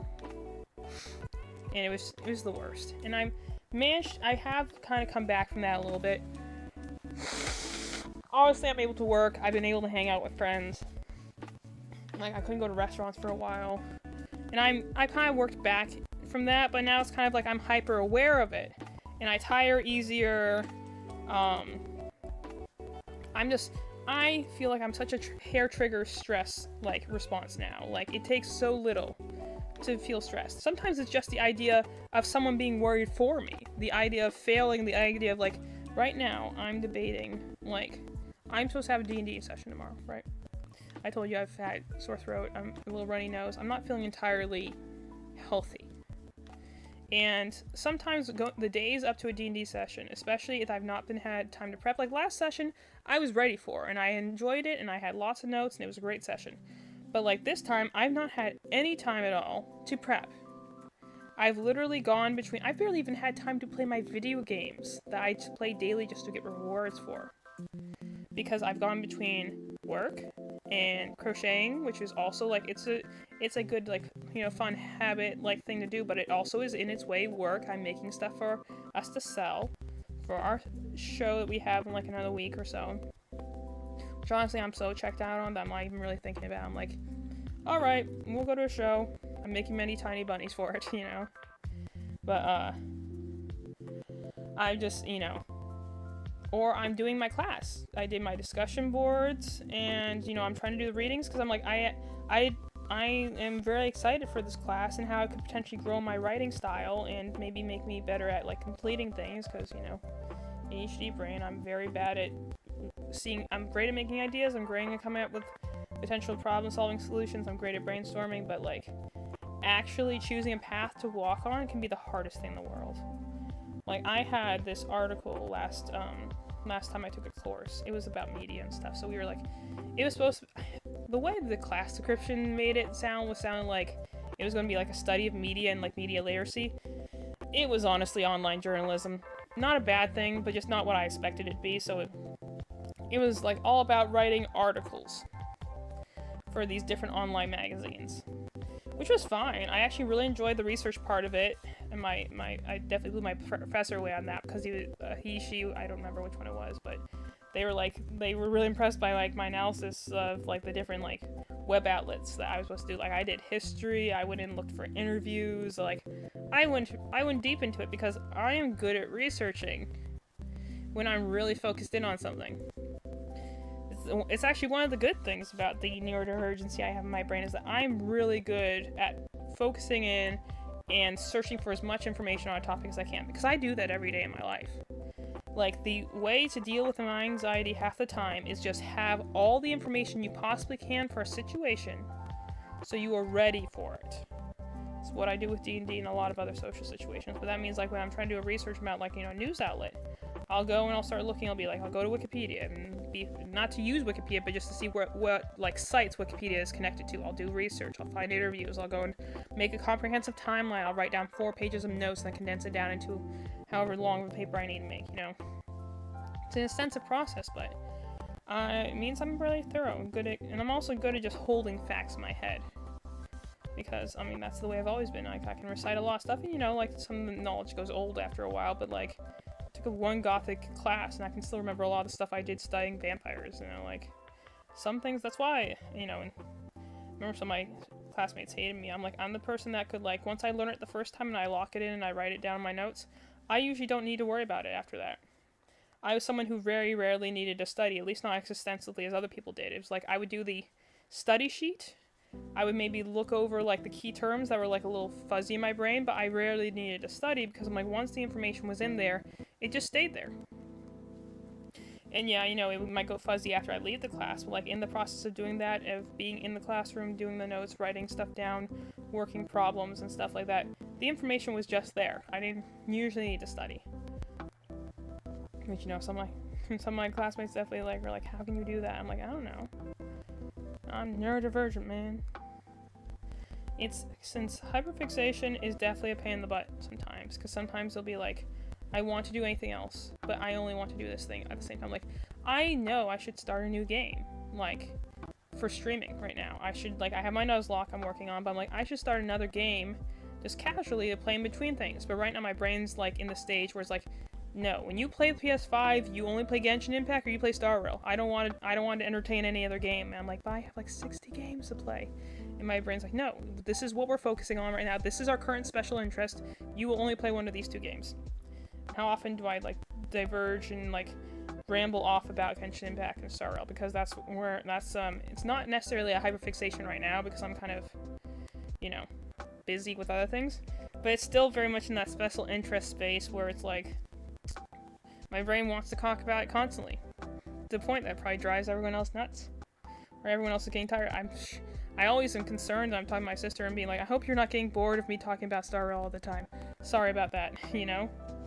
But then again, I'm thinking about, like, I just got my special edition for Star Rail, which I'm not starting right now just because I need a little bit more time. I want to do a trailer react, like I did for Genshin Impact, to really kind of get me into it. And that will probably take 2 days, maybe. So maybe I'll do it this weekend. I do have a day off on Monday. But, like, I want time to be able to sit and do that. And also, that's why I'm like, I could have done it today. I thought about at least starting it today. But, like, I may or may not be working against a sickness here. So I'm like, I'm going to... And if I do that, by the way, when I do that eventually, I will be doing that in the middle of the day, not the end. Because doing it at 8 o'clock is tiring. Not to mention it, the hours just kind of stack up really much faster than you expect them to, and then you're like, oh, it's past midnight. So if I do that, it'll be something that I'll like be like a noon to 6 stream, maybe. Like, I'm not doing it late at night again. That was not a great idea. There are significantly less trailers for Star Rail, so it wouldn't be as long of a react video, hopefully. Considering that, like, Genshin, I was going through like 80 trailers. Star Rail, I think there's 38 right now. I could do that in 2 sessions. But, like, I want to do that because I want to go and watch these trailers and react to them and, more importantly, chatter about them. Even though I've already talked so much at length about it, but still sometimes I will go when I'm feeling, like, bad or, like, I'm getting stressed. My brain sometimes will go and I'll look for a fic with, like, Adventure and Dr. Ratio.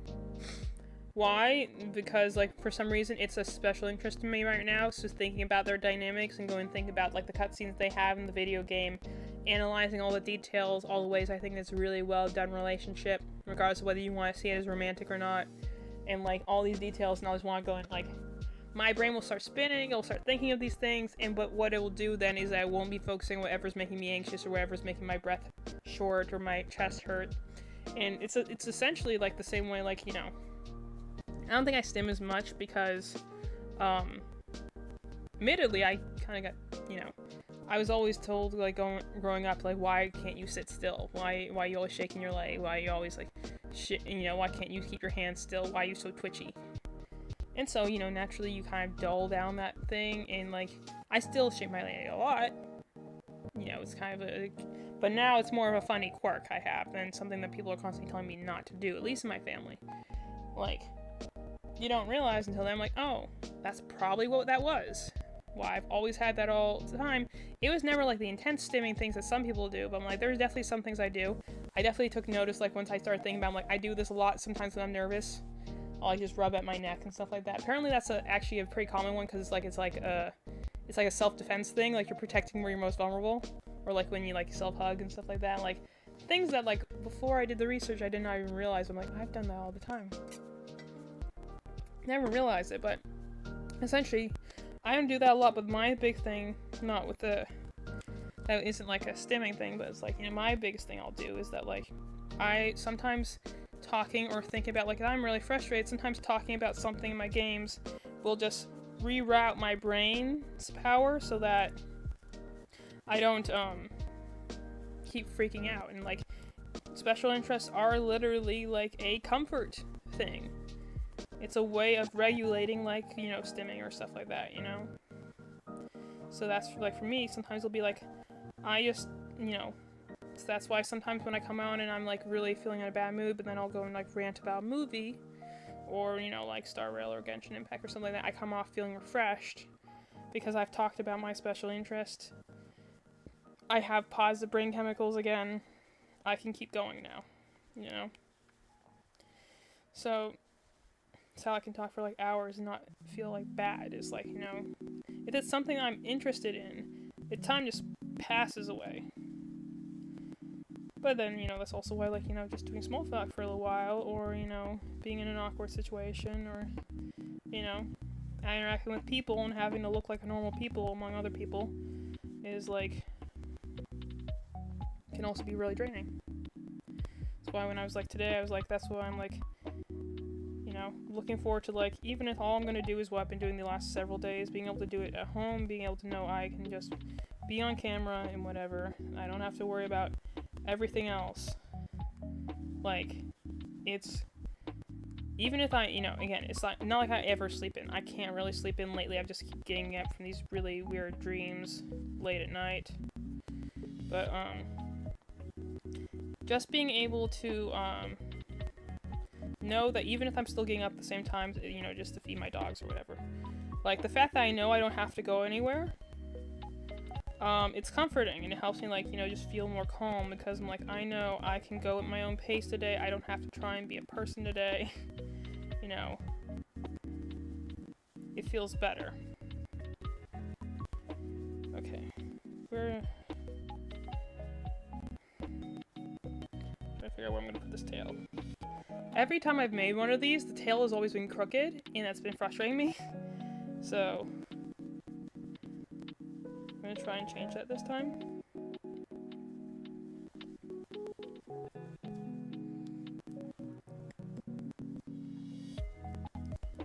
Okay, so if I put it right there, it should hypothetically be straight, because it's 3 stitches.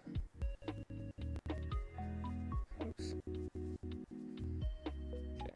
Every time I've done the tail so far, it's been like off to the left, and that's been annoying the heck out of me. So let me see.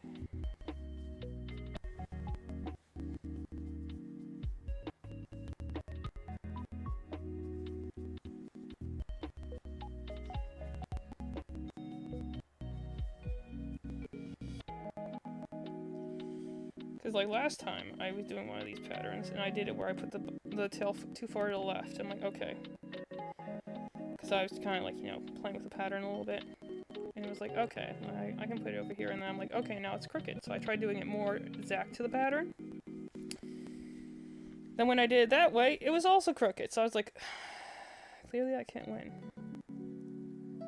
Okay, this one still looks slightly to the left, so I'm going to do it again. Put it one more stitch over.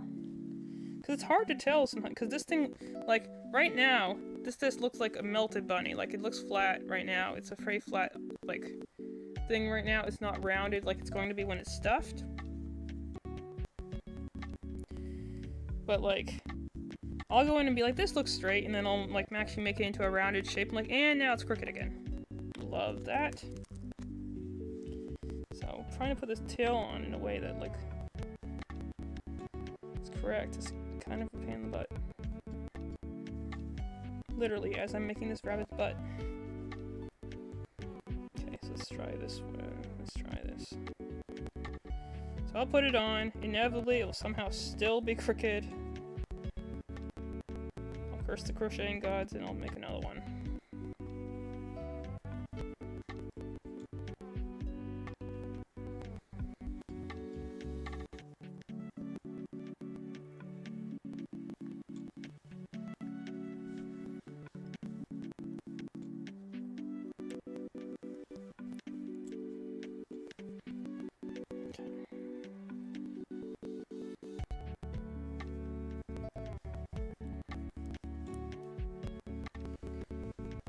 That looks straight, I think. We'll see when it's done, but that looks a little bit more straight now. Alright, what do I need to do next? 44 round, okay, that's fine. Oops, just lost my yarn there.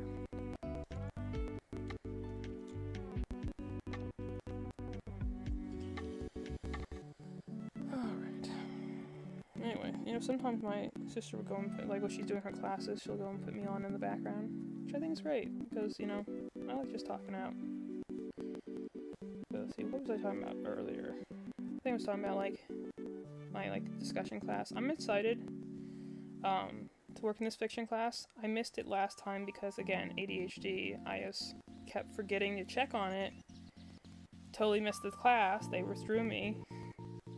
Thankfully, we were able to talk to them, because we also had a funeral around the same time, so I was able to be like, hey, my life has been crazy, and I'm sorry I missed this class, I really did not mean to. So they withdrew it, and they gave me the money back on it, so, like, you know, I signed up for the class in this semester, and they waived the fee on that, because, you know, I had already signed up for the class before and missed it because of stuff. So I'm excited to do this because I'm, you know, like I said before, I like the fact that the teacher is going and doing like little web videos to introduce herself and talk about her own writing process, but like, I like the lesson so far is I think it's pretty cool. Like, you know, our first discussion board was like, why do you write? And I'm like, you know, some people have struggles with that, but I'm like, I am always very deep and introspective, so I'm like, I already have like my answer ready. It's a 400 word, you know, minimum. I wrote 1,100 words because I just had so much to say, and I wanted, like, I am always in the mentality that, like, yes, you can say it with less, and some different media forms require you to say it with less. But I'm like, if it takes, I had this one awesome professor in college named Dr. Newhouse. I also had Dr. Anderson, she was pretty cool. But I remember Dr. Newhouse talking about, like, you know, he would, I like the way he taught, and he's actually, like, the inspiration for why I'm going back to get my master's, and he's also the inspiration, like, for why I'm thinking of becoming an English teacher, and a writing teacher, because when I was trying to figure out, like, what I wanted to do, my mom and sister will always be like, why don't you go and be like Dr. Newhouse? Like, he was also, like, he was an improv guy, he had a very strong personality, he had a kind of unique way of teaching. He's the person that would be like, on one hand we're going and, like, you know, studying, like, Gothic literature and, like, haunting and what that means, and, you know, in terms of literature. Then he would go and curse out the Blue Jays because they're being too loud while he's trying to teach. Like, you could not fall asleep in his class. Things just went wild. But, like, I loved all of his classes, and even then, like, I had to complete my degree. I needed, like one lab and, like, a 1-credit course. I took 2 4-credit, like, courses that were, like, you know, highest level writing, because he was teaching them, and it was my last semester, so I would never be able to take a class with him again, and they sounded like interesting topics, so I took as many classes with him as I could, because I really liked his writing style. Like, the way he taught, I felt like it really helped me grow as a writer, because the way he was looking at it is, like, you know, essentially is like anti, like, high school writing, being like, you know, he kind of just got, like, the way college students work too, was that he's like, he would go and be like, hey, you know, this is due on Friday. I'm not going to check it till Monday. If it happens to slip into my inbox on Saturday and Sunday, I won't know, you know? So, like, you know, instead of being the one to be like, no, Friday, 11:59, that is the strict deadline. Instead of being, he's like, yeah, this, because I remember I emailed him the first time, like, I'm so sorry, this is, like, an hour late, and he's like, yeah, it's fine, don't worry about it. And then, like, said later on, he's like, yeah, if it ends up in my inbox by Monday, as long as it's there before Monday morning, I'm not going to count it as late. Because why? Because he's like, yeah, and also, like, sometimes he just wouldn't assign us things for, like, Friday, because he's like, I don't want to be grading papers all weekend. So, nothing this weekend.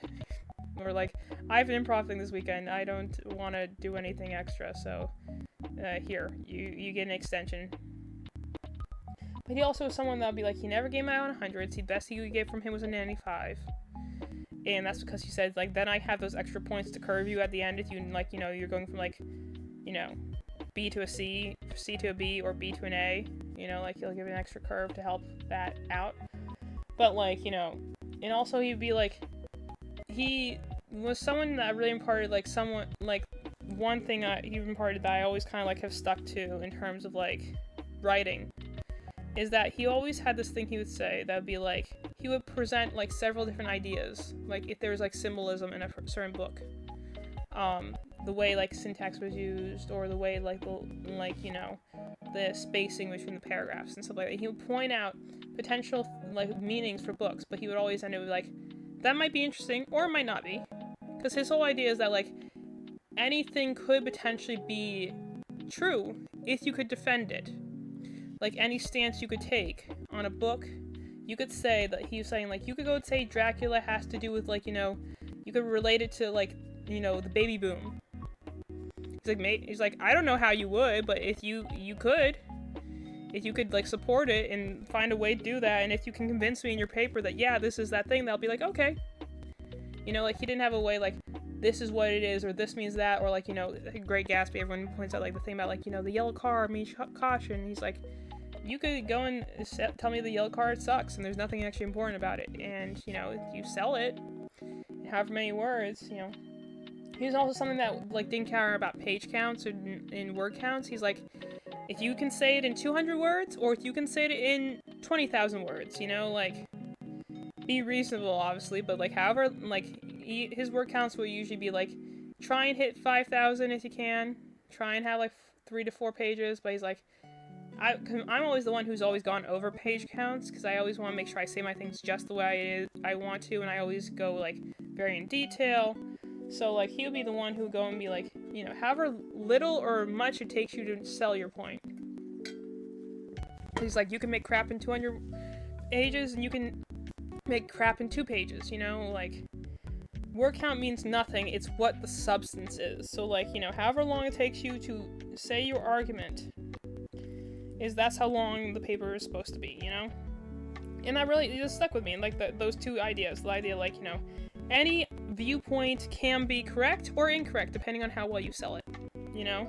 Can you make essentially the idea he was teaching us was, like, can you make a stance? Can you have, like, you know, like, something you believe about this work? But more importantly, can you defend it? You know, like, you can have a crazy off-the-walls approach, but it's a matter of whether you can defend and sell your idea, essentially. It's like, if you were in, like, a debate or something like that, like, can you convince them that, like, this is a thing? 1, 2, 3, 4, 5, 6, 7, 8. 1, 2, 3, 4, 5, 6, 7, 8, 9. Yeah, I thought it was on 9. Like, and that really stuck with me, just as a writer, because it kind of changed how I look, because the name of the game in most English classes is like, okay, how do I have to write it for this professor?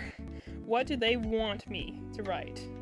What are they looking for? And, like, and my dad would say that, like, with his, like, you know, classes, like, he would figure out what the professor wanted of him, and then he wouldn't ever try and do anything else, you know? Like, you write to what they want.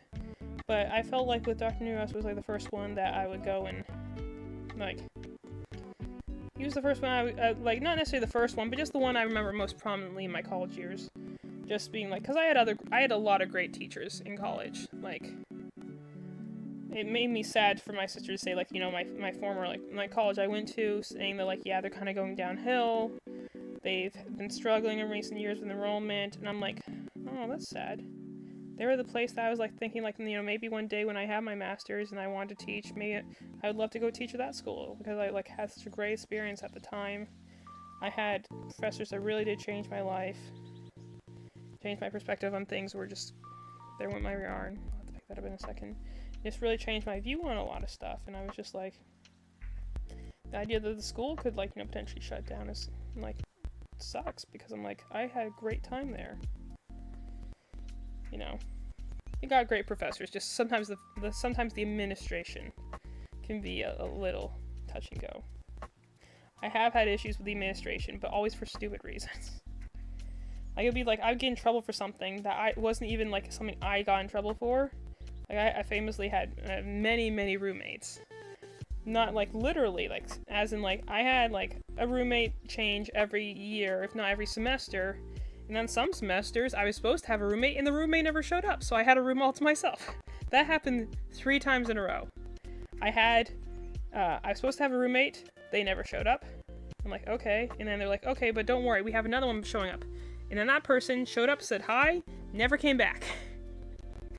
And then I had another one after that was supposed to show up, because like, okay, you can't have a single room, not without us charging you more, so we have another person showing up in a week. And then that person never showed up, so I ended up having my own room for like a whole semester. Just because, like a semester and a half actually, just because they never showed up, so I had a room to myself. And I'm like, oh, alright. Eventually I got a new roommate, but then like, the first one was like, I had a roommate, and she changed into a different, like, to go with a different friend. And I had a different roommate, and then that one, like, left the school to go and pursue a different roommate. Then I had my 3 roommates that never showed up. Then I had my next roommate who graduated, and then I had, like, my final roommate. And I'm like, I went through 6 different roommates in 4 years, which is pretty impressive. No, it was just like, huh. Which, actually it was in 3 years, because my final year, I don't even know that I didn't live on campus my last year, my senior year, because I shared an apartment with my sister. So yeah, in 3 years I went through 6 different roommates, which is, you know, 6 or 7. I went through a lot of roommates was the point. And it was just like, crazy how that worked. Okay, yeah. Hey, what's up?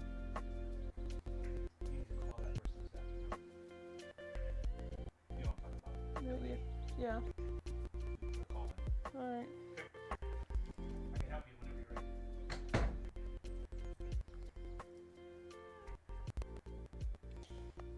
I'll put it in very briefly, but I have the worst possible thing. You wouldn't believe, you know, trying to get healthcare when you're like not even making up enough money to like have taxes. Therefore you qualify for like, you know, like the like low employment, unemployed insurance. And my sister, she got it.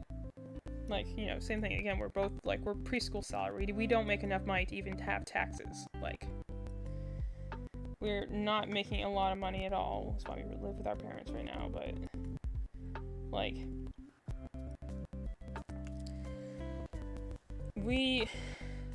she got it and got a response back in like a month. I applied for it, waited like almost a year before it was actually granted to me, and it happened like right after my sister got it. And then my sister put it in, and she got hers renewed, because all you have to do is be like, hey, are you still like, you know, not making a lot of money? And you put in the paperwork to get it renewed. My sister got a response in a couple weeks. I sent mine both in physical mail and an email, and apparently they just lost it. I called them several times in December and in January before it renewed. Probably went to every extension, every supervisor, every boss's boss I possibly could go, to the point where I was going in a circle to where they were referring me other numbers to people I had already called. Like 10 different people at least, trying to find my agent who had my file. And then eventually I got an email back that said like, oh, we've given you a month-long extension because somehow we've lost your papers. And I'm like, you lost not only the email, but also the physical copy I sent you in the mail. You lost both of them. Really? So I sent them in again. And here we are in February, still no response back from this lady. I'm just kind of like, can I, like, leave the program and come back in so you'll give me another agent who, like, responds to her email? I don't know, maybe picks up the phone? Checks her inbox? And her mailbox? Because apparently she lost both of my things. My dad was ready to go to WRIL and just be like, hey, you want a hot news story? Because we were getting so frustrated with it. And mind you, I'm doing this because I have low employment and I have no benefits. So I'm, you know, like, trying to be, like, I'm one of those people that I'm like, I'm trying to get any form of healthcare for all the various things that are just quitting in my body right now. And they put on the commercials about how easy it is to do and go get your coverage now and stuff like that. And my sister got it and her person's great. They respond timely. But my person, of course, is the person who, like, never responds, ever, and somehow loses all my papers. I'm like, can I get another person, please? Anyone else at this point? I'll take an automated voice. Even. This is ridiculous. 2, 3, 4, 5, 6, 7, 8, 9, 10. Never mind the fact that I have, like, a lot of, like, anxiety and stuff like that about phone calls in the first place.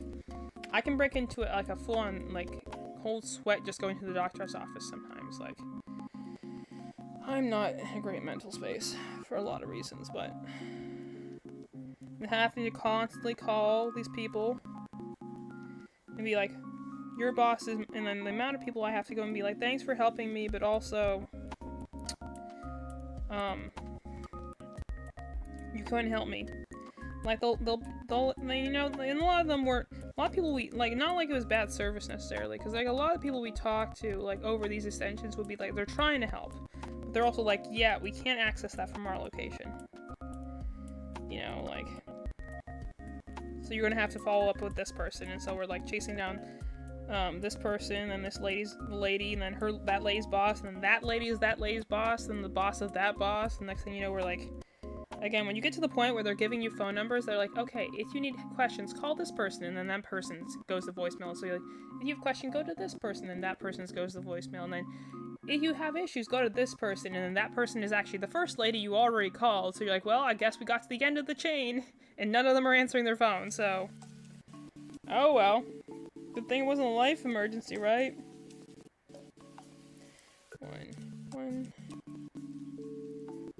1, 2, 3, 4, 5, 6, 7, 8, 9, 11.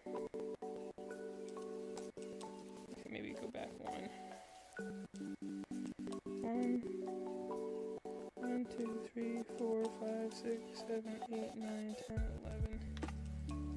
Okay. So the thing is making sure these feet are equal. 2, 1, 2, 3, 4, 5, 6, 7, 8, 9, 10, 11. Yeah, that'll be fine.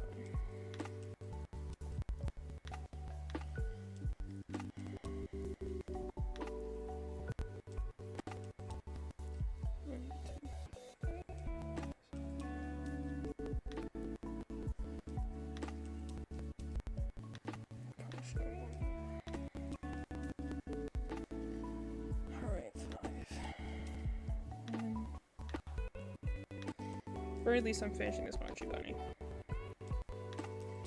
Doing nothing else, I'm finishing this bunny today, gosh dang it. 3.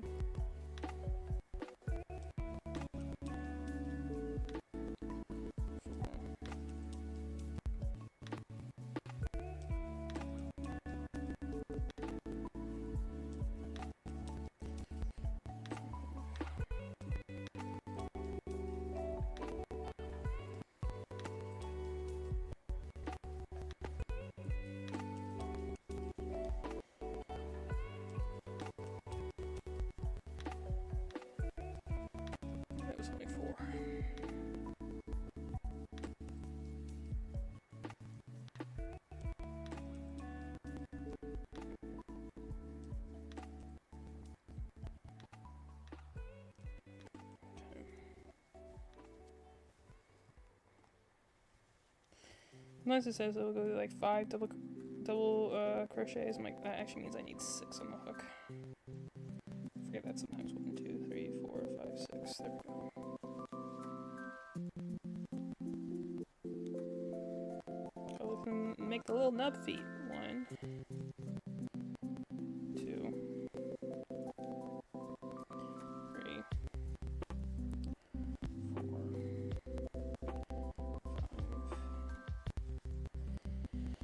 5, 6.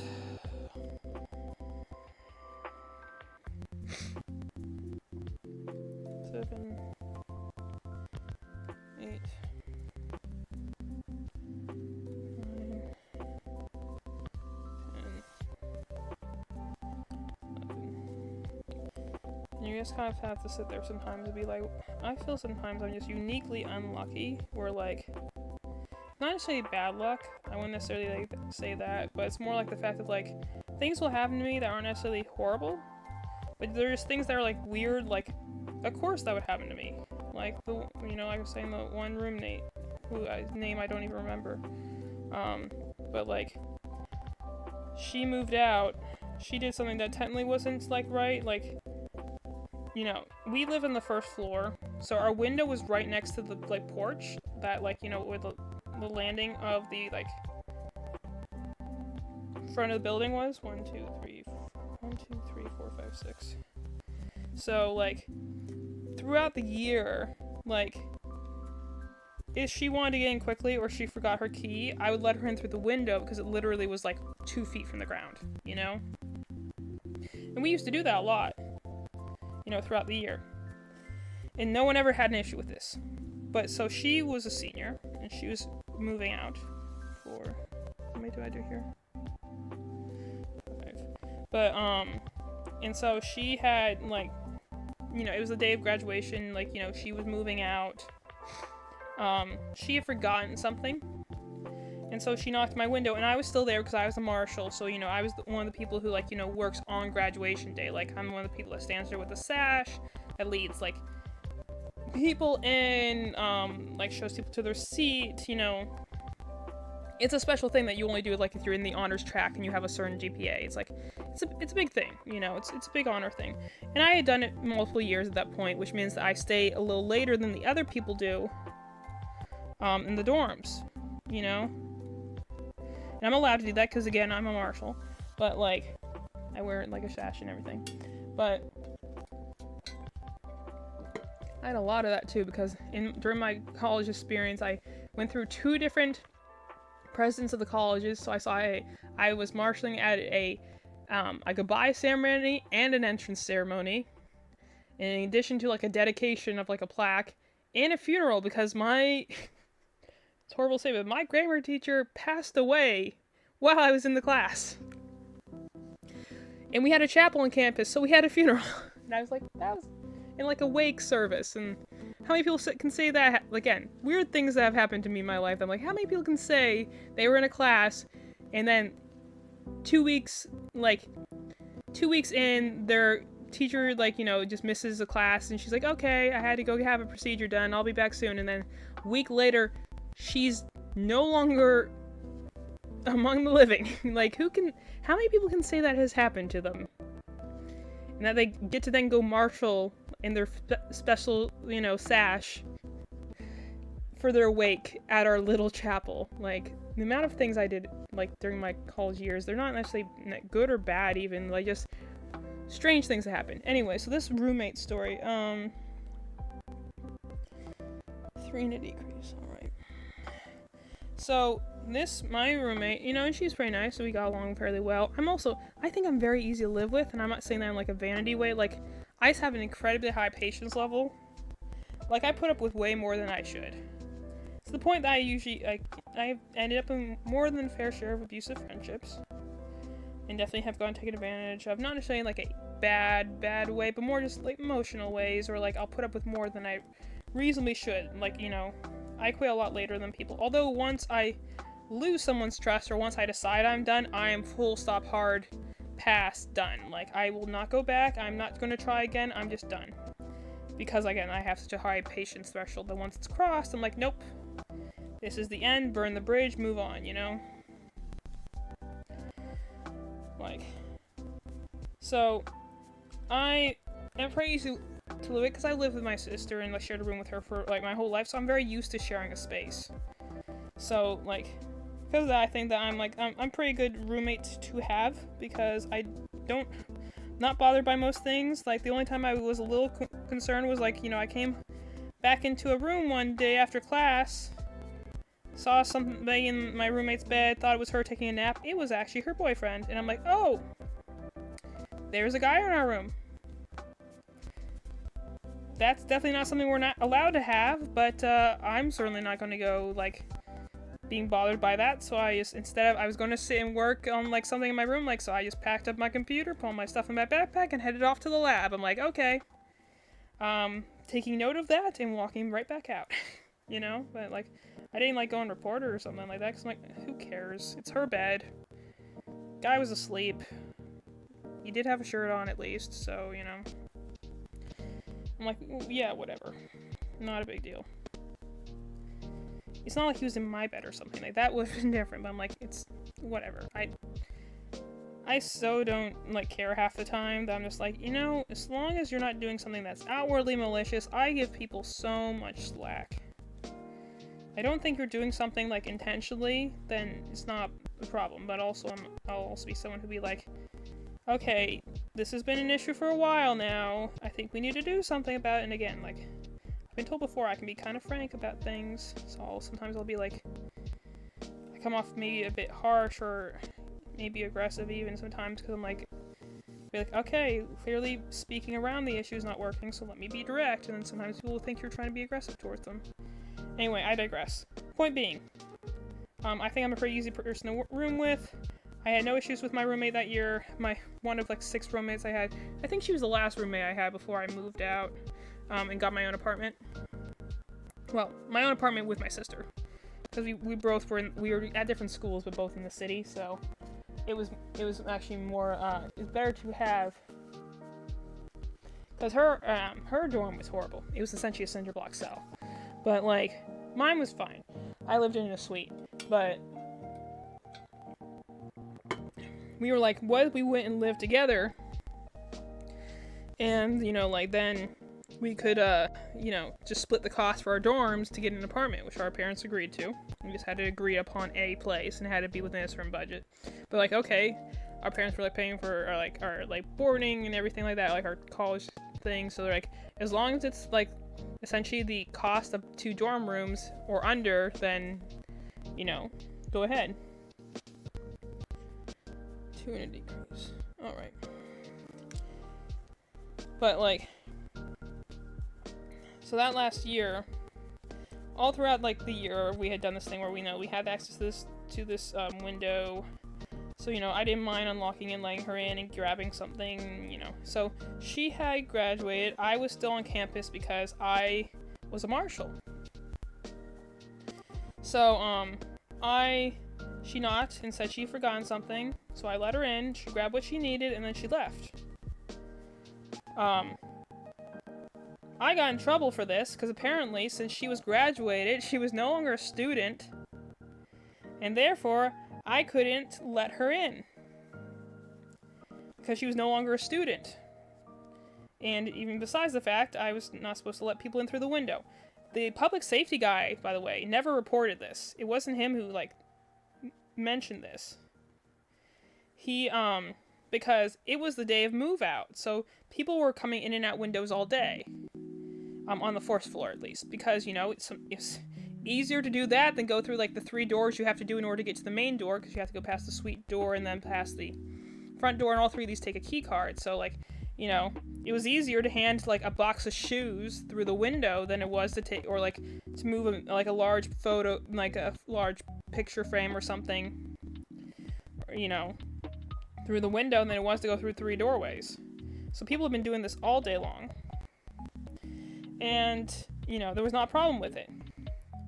No, the person who reported me on this, apparently, was actually my RA. Who was, mind you, not trying to get me in trouble. She apparently had some sort of ongoing feud with my roommate. So she's trying to get her in trouble. But because my roommate was graduated and therefore no longer a student of the college, she couldn't get in trouble. So they got me in trouble instead. And I'm just like, sure, why not? And then the other issue was that there had been, like, I was the last, so when I was moving out, I was the last person in there because I was Marshall. And I was staying there, you know, obviously. And I need to put the eyes on this guy, I'm just realizing that now. He needs a face. Okay, give me a second, let me find my eyes I want to put on this little guy.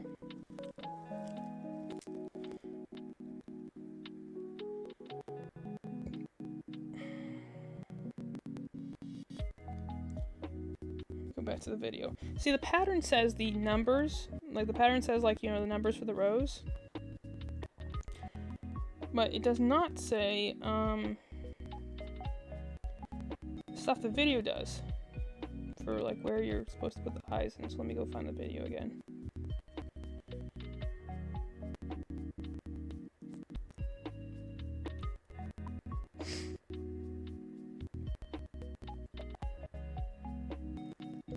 After I get through all the ads.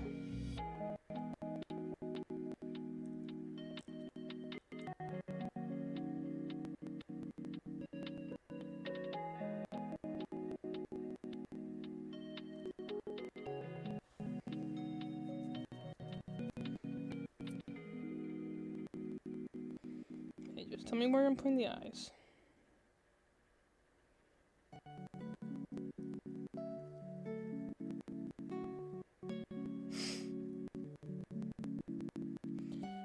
Rounds above the legs. Okay.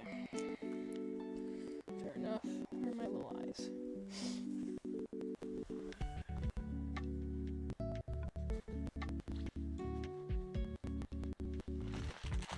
The eyes. Here's the things. I should use my colored eyes this time. I've been using black and white eyes. Maybe I'll use some colored eyes this time. What colors we got here? Got like a glittery blue one. Maybe we do that.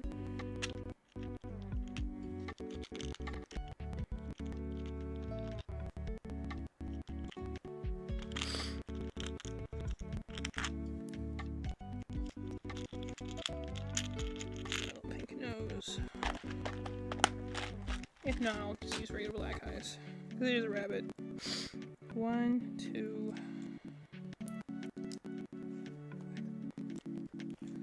1, 2, 3, 4, 5, 6.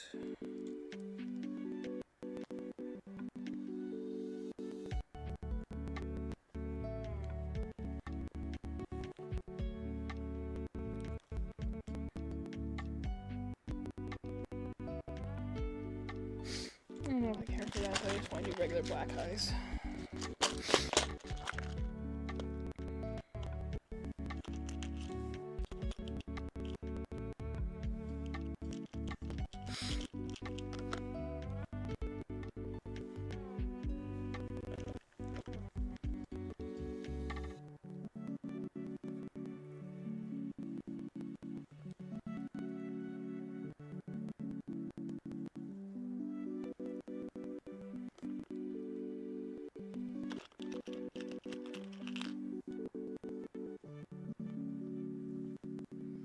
Just regular black eyes like that.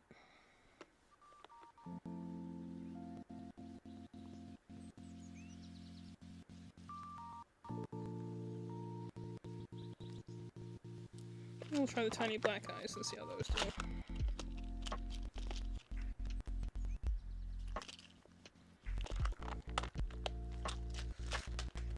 These do little blue eyes back. These little colored eyes do look really good in the mushrooms, though. I'm making some mushrooms earlier, and those actually look pretty good with the colored eyes on them. Okay, let's see. Getting these eyes pinned in here.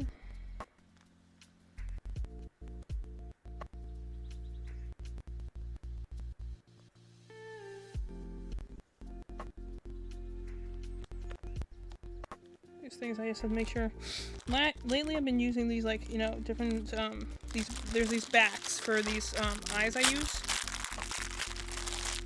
They came to me in a bag like this. The thing is that not all the things in this bag are actually all the same size. So sometimes I have to go and, like, try them on and be like, okay, does this actually hold the eye in place or does it pop right back off? Like, that one popped right back off. So that's clearly a bigger one instead of one of the smaller ones I'm looking for. But then some of these are also too small, so they just won't fit on the back at all. Nope, that's a big one.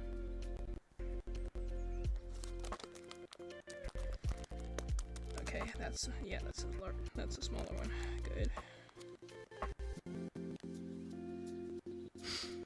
Because the biggest thing is that, like, if this were, like, a child or somebody playing with this, I would not want these eyes to come off and potentially be a choking hazard.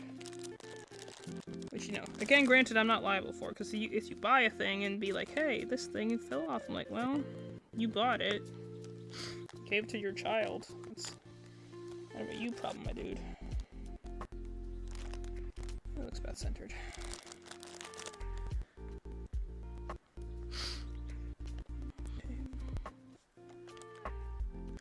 But also, like, I just wouldn't want to cause trouble. And my biggest thing is make sure these noses come on straight.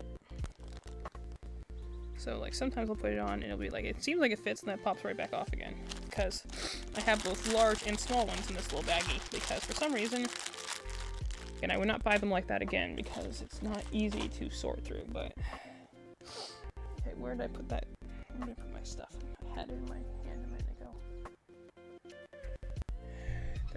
I can put it down here. Okay. Stuff the bunny. Okay. It is a very cute pattern. Makes for a very cute little bunny. They're called Mochi bunnies, like the snack, like the little ice cream dumplings. Which I think is just adorable. My sister is in love with this pattern lately, so we're making quite a few of them just, you know, to sell at our table. I mean, you can see kind of like, it's supposed to be like a little mochi ball. It's very cute. There's this weird lump in the back, and I don't know why that does that, but, you know, whatever. Okay, I think I'm pretty sure I just decreased all the way around now. I'll add a little extra stuffing at the end. Pretty sure, at least. I just gotta sew the tail in, and it'll be good. It's a very minor bit of sewing.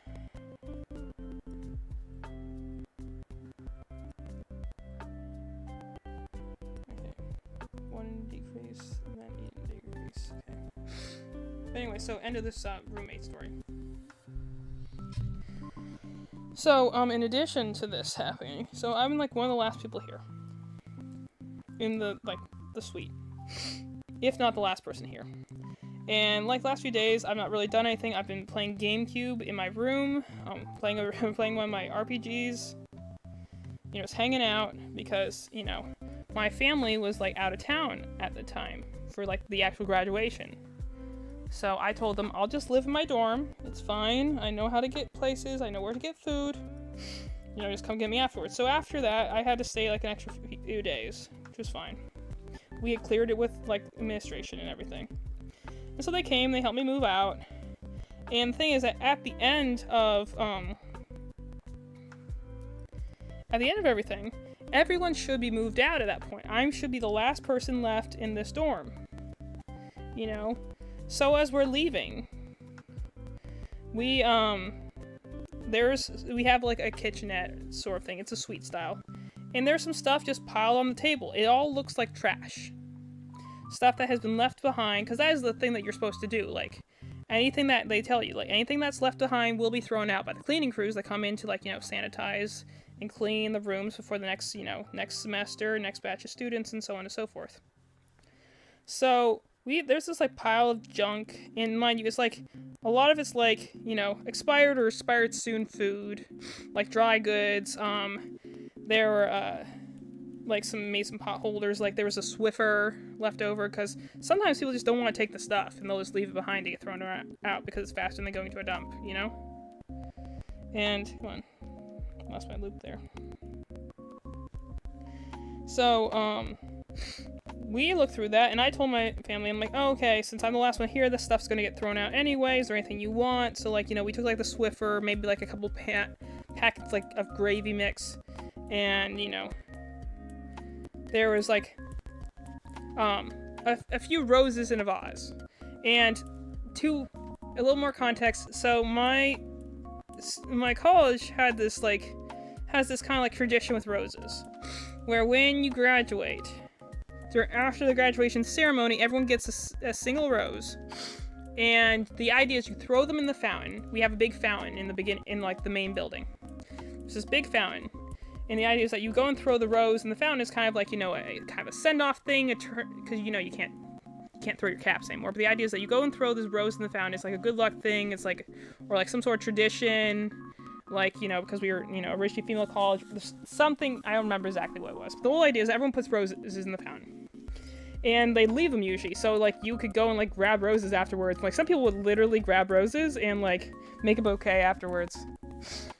But, so there's this thing of roses. And they're not, like, new roses. Like, some of them look a little beaten up. So I'm assuming that however these got here, they're probably from that fountain ritual. Like, and there isn't a lot of them, by the way.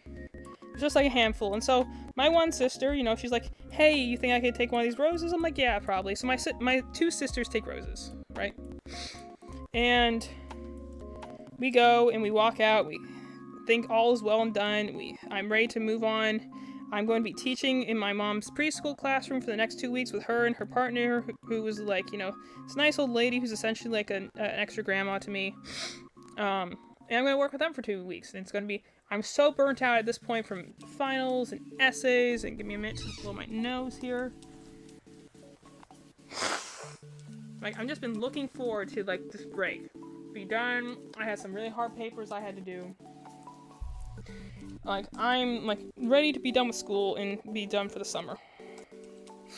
So at some point, I get a call from someone who I think was, like, public safety or something.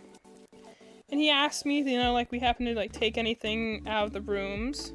And I, of course, not thinking he's talking about, like, the things that were, like, trash from, when I was moving out. I say no. I'm like, no, I don't think so. And mind you, I'm an incredibly anxious person. I'm horrible about talking on the phone. Sometimes I just kind of dissociate whenever I'm talking to people on the phone.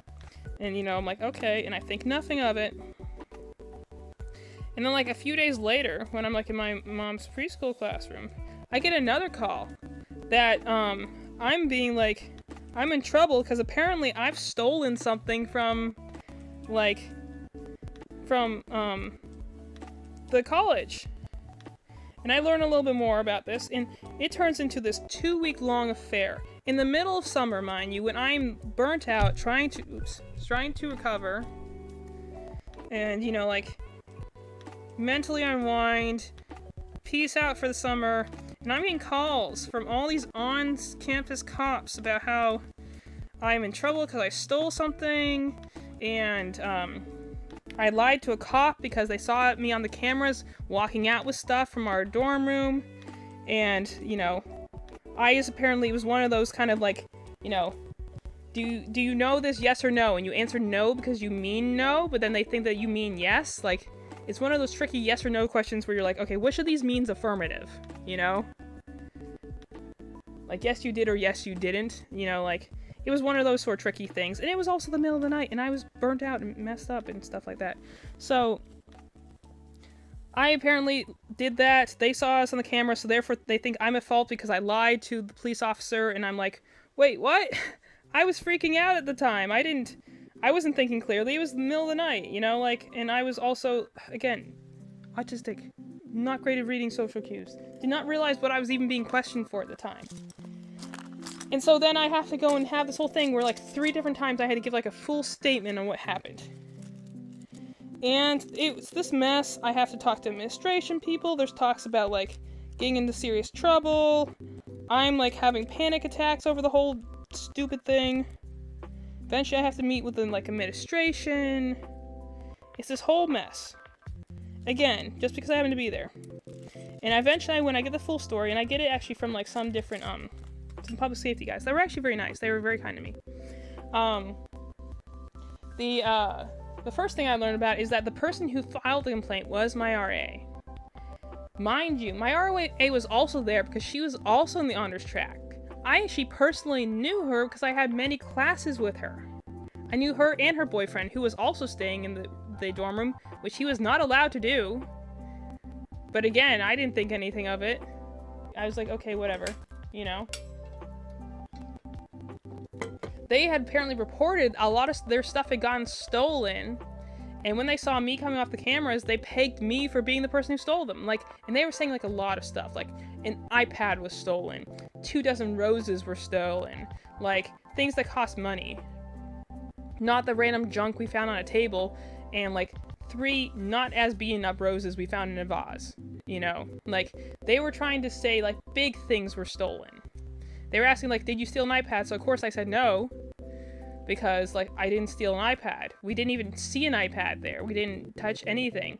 But then when they saw us walking out with roses, they're like, well, clearly you're lying because you did walk out with roses. I'm like, I didn't walk out with 24, like, roses, and I didn't walk out with an iPad. We happened to have, it's like, it was a he said, she said sort of story. I come to realize the whole reason my roommate was doing it is that she had this tiff with my roommate, who she was trying to get in trouble and trying to snag, but since my roommate had graduated, she couldn't get her, so instead they caught me instead in their little snare that she was making.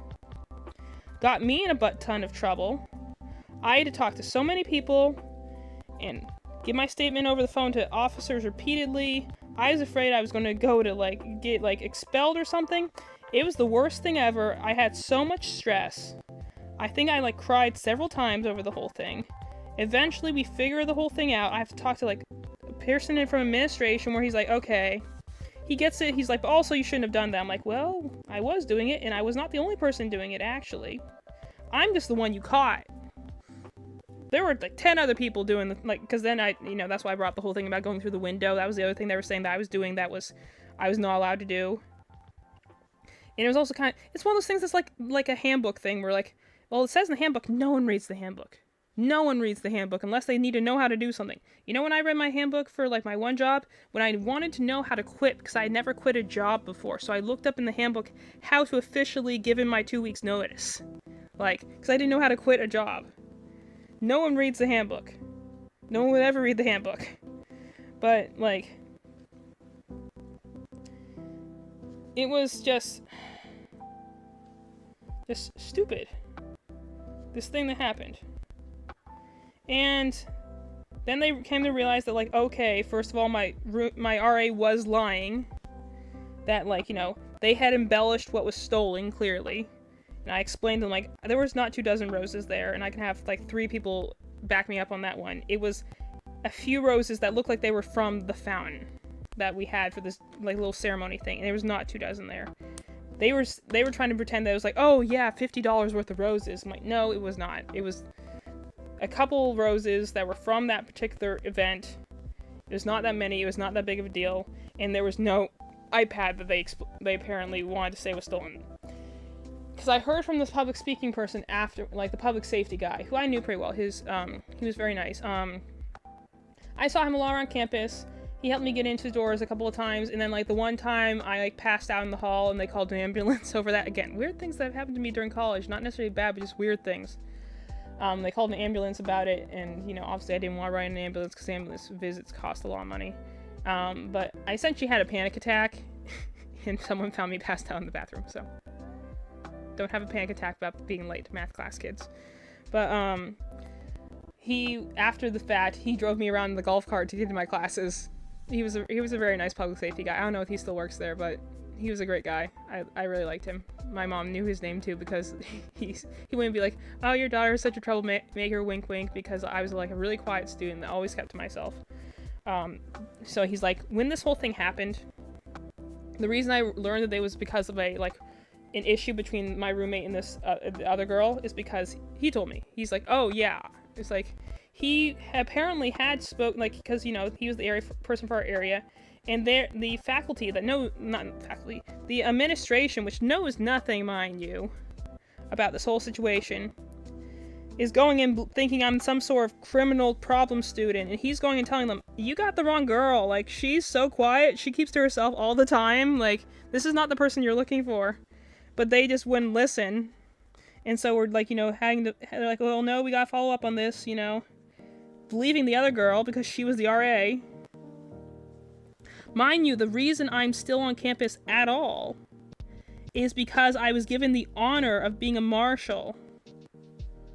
And, you know, for the graduation, which is only something they allow, like, the most top percentage of students to do, I wouldn't have even been there if I didn't have that honor. So that counted for squat. But, like, you know, he told me after the fact, no, that it was my RA trying to get my roommate, but she couldn't get to my roommate, so they nailed me for it again. And he's like, for what it's worth, I tried to tell them that they had the wrong girl. I'm like, well, thanks, dude. I appreciate you doing that for me. But they were insistent on following this one through the book and, like, making sure the codes were filed. And again, like, he was there on the day, and he's like, oh yeah, people were coming in and out of that window all day long, and it was not like, you know, it's not a big deal. It's the last day of, you know, school. Everyone's so happy, especially the seniors are just happy to be out, you know. He's like, he wasn't going to make a fuss about it, so he's not sure why they did, but like, thanks, man. I appreciate it. He's like, I tried to tell them they had the wrong girl. Because she's like, that's not the person. She's like, it's not her. She's so quiet. she never does anything wrong. Like, I almost have, like, a anxiety response to the idea of doing things wrong. Like, that's why I'd not be a good person to rob a bank with. My anxiety would just kill me. But it was just things I ran into. They're weird, stupid little things that happened to me. And isn't it funny that it happened? Like, you wouldn't believe it as I told you, but nope. True story. And it's, again, that was when I was like, okay, I can trust the public safety people, I can trust my professors. I don't trust administration. Because every time I had to deal with them, it was the most ridiculous red tape affair ever. I had to go through, like, 6 people. Everyone's touting handbook stuff at me, and I'm just like, hey, I am a 4.0 honors marshal student. I'm like, the top of the top, like, student in your eyes. Never done a thing wrong. You know, every professor and administration person you talk, and, like, faculty person you talk to has glowing reviews about me. But yes, I am the hardened criminal you're looking for. This happened, like, 3 times, mind you. Like, I got into issues with administration at least 3 separate times. And every time I'm just like, why are you coming after me? I'm, like, the one person that, like, everyone else who gets away with all this other crap on campus. Because, you know, there are people who are sneaking in boys or girls or smoking weed and stuff like that. But no, me who let my roommate through the window, I'm the one you want, you know? It's a stupid thing. So, like, again, this all comes back around to, like, I love my professors in my old college. Did not have a lot of love for the faculty, though. They seemed to screw me more often than they helped me. That's not even getting to the whole deal about trying to have my, like, the fact that, like, I was told my senior year that the degree I had been pursuing for 4 years, I was pursuing a double major, and the double major I've been pursuing for 4 years, you know, at that point, that I was supposed to, like, graduate with in the spring, apparently I was not allowed to have. Apparently that double major did not work, and they were not going to give it to me, because even though they had signed up, and mind you, my ID photo also on my official student ID was of, like, a black man, so clearly they had that issue, because they didn't even have my picture right. My name was misspelled when I initially got my student ID, so when I lost my student ID, and I went to get a new one, and they were like, they were going to charge me for it, until I was like, well, actually, as long as we're making a new one, can you actually spell my name right this time? Like, wait, we spelled your name wrong in the first one? And I'm like, yeah, and I just ignored it, and they're like, oh, well, then we're not going to charge you for this one, because we have to reprint it anyway, that's our fault. So I didn't have to pay for my second student ID, because they spelled it wrong, and therefore didn't charge me for the second one.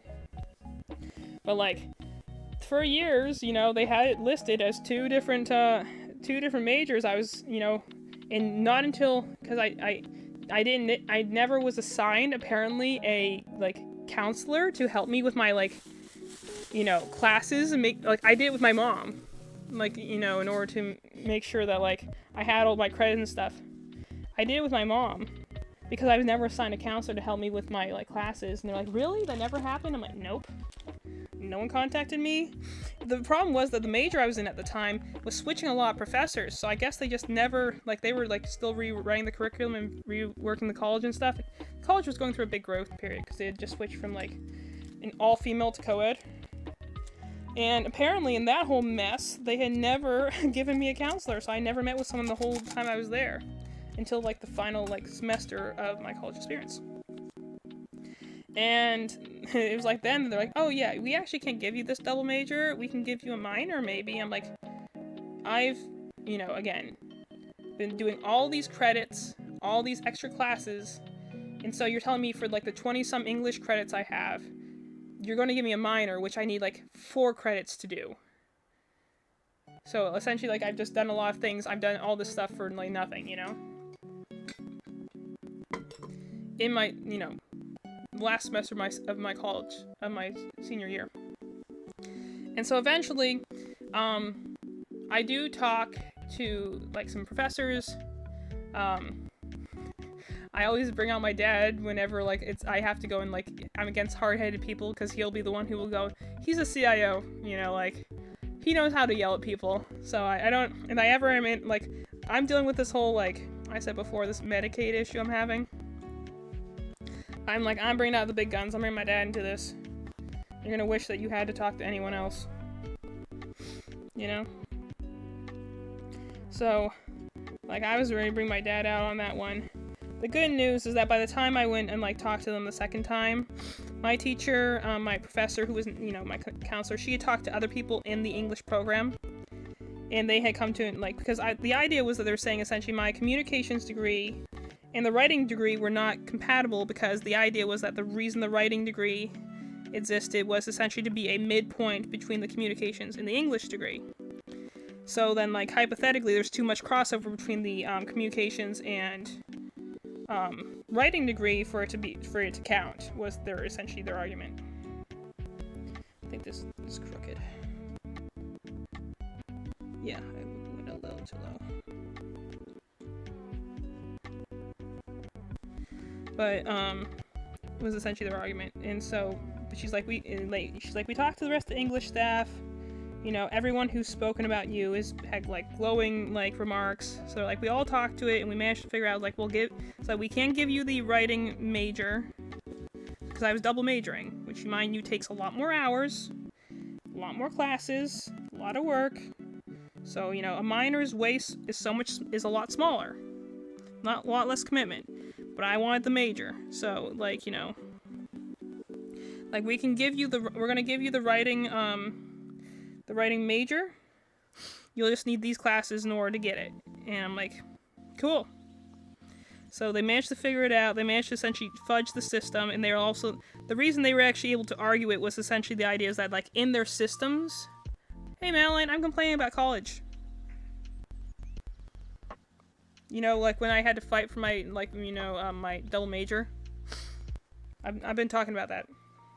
So essentially, like, because they had put me in their system as having this double major, and just never, like, it somehow, like, again, fell through every filter. Like, the filters that somehow got me to have my student ID photo as a black man. Like, since it had fallen through, like, every filter and no one had brought up the problem until then, and it was officially in their filter, they were essentially like, well, I guess we kind of have to give it to you, because we did put it in our system, and we never told you that we didn't have it right up until this point, and again, it is your senior year. And because, again, that was you know, as much as I'm complaining about the administration of my college, so valid, you can clean my notepads closet. That works. But, because I had, you know, like, that was the one thing, as much as I'm complaining about administration here, I loved my college, like, so much. I would go back and work there, honestly. I would love to go back and, like, be an English teacher, or at least go back to there and English teachers, and, like, I don't know how to say it in a way that would work, because, again, the thing that kind of started this whole conversation is the idea, like, I'm like, you know, I got that in that comment on my discussion board that, like, you know, someone was saying, thank you for your candid response. I'm like, yeah, I don't know any other way to be.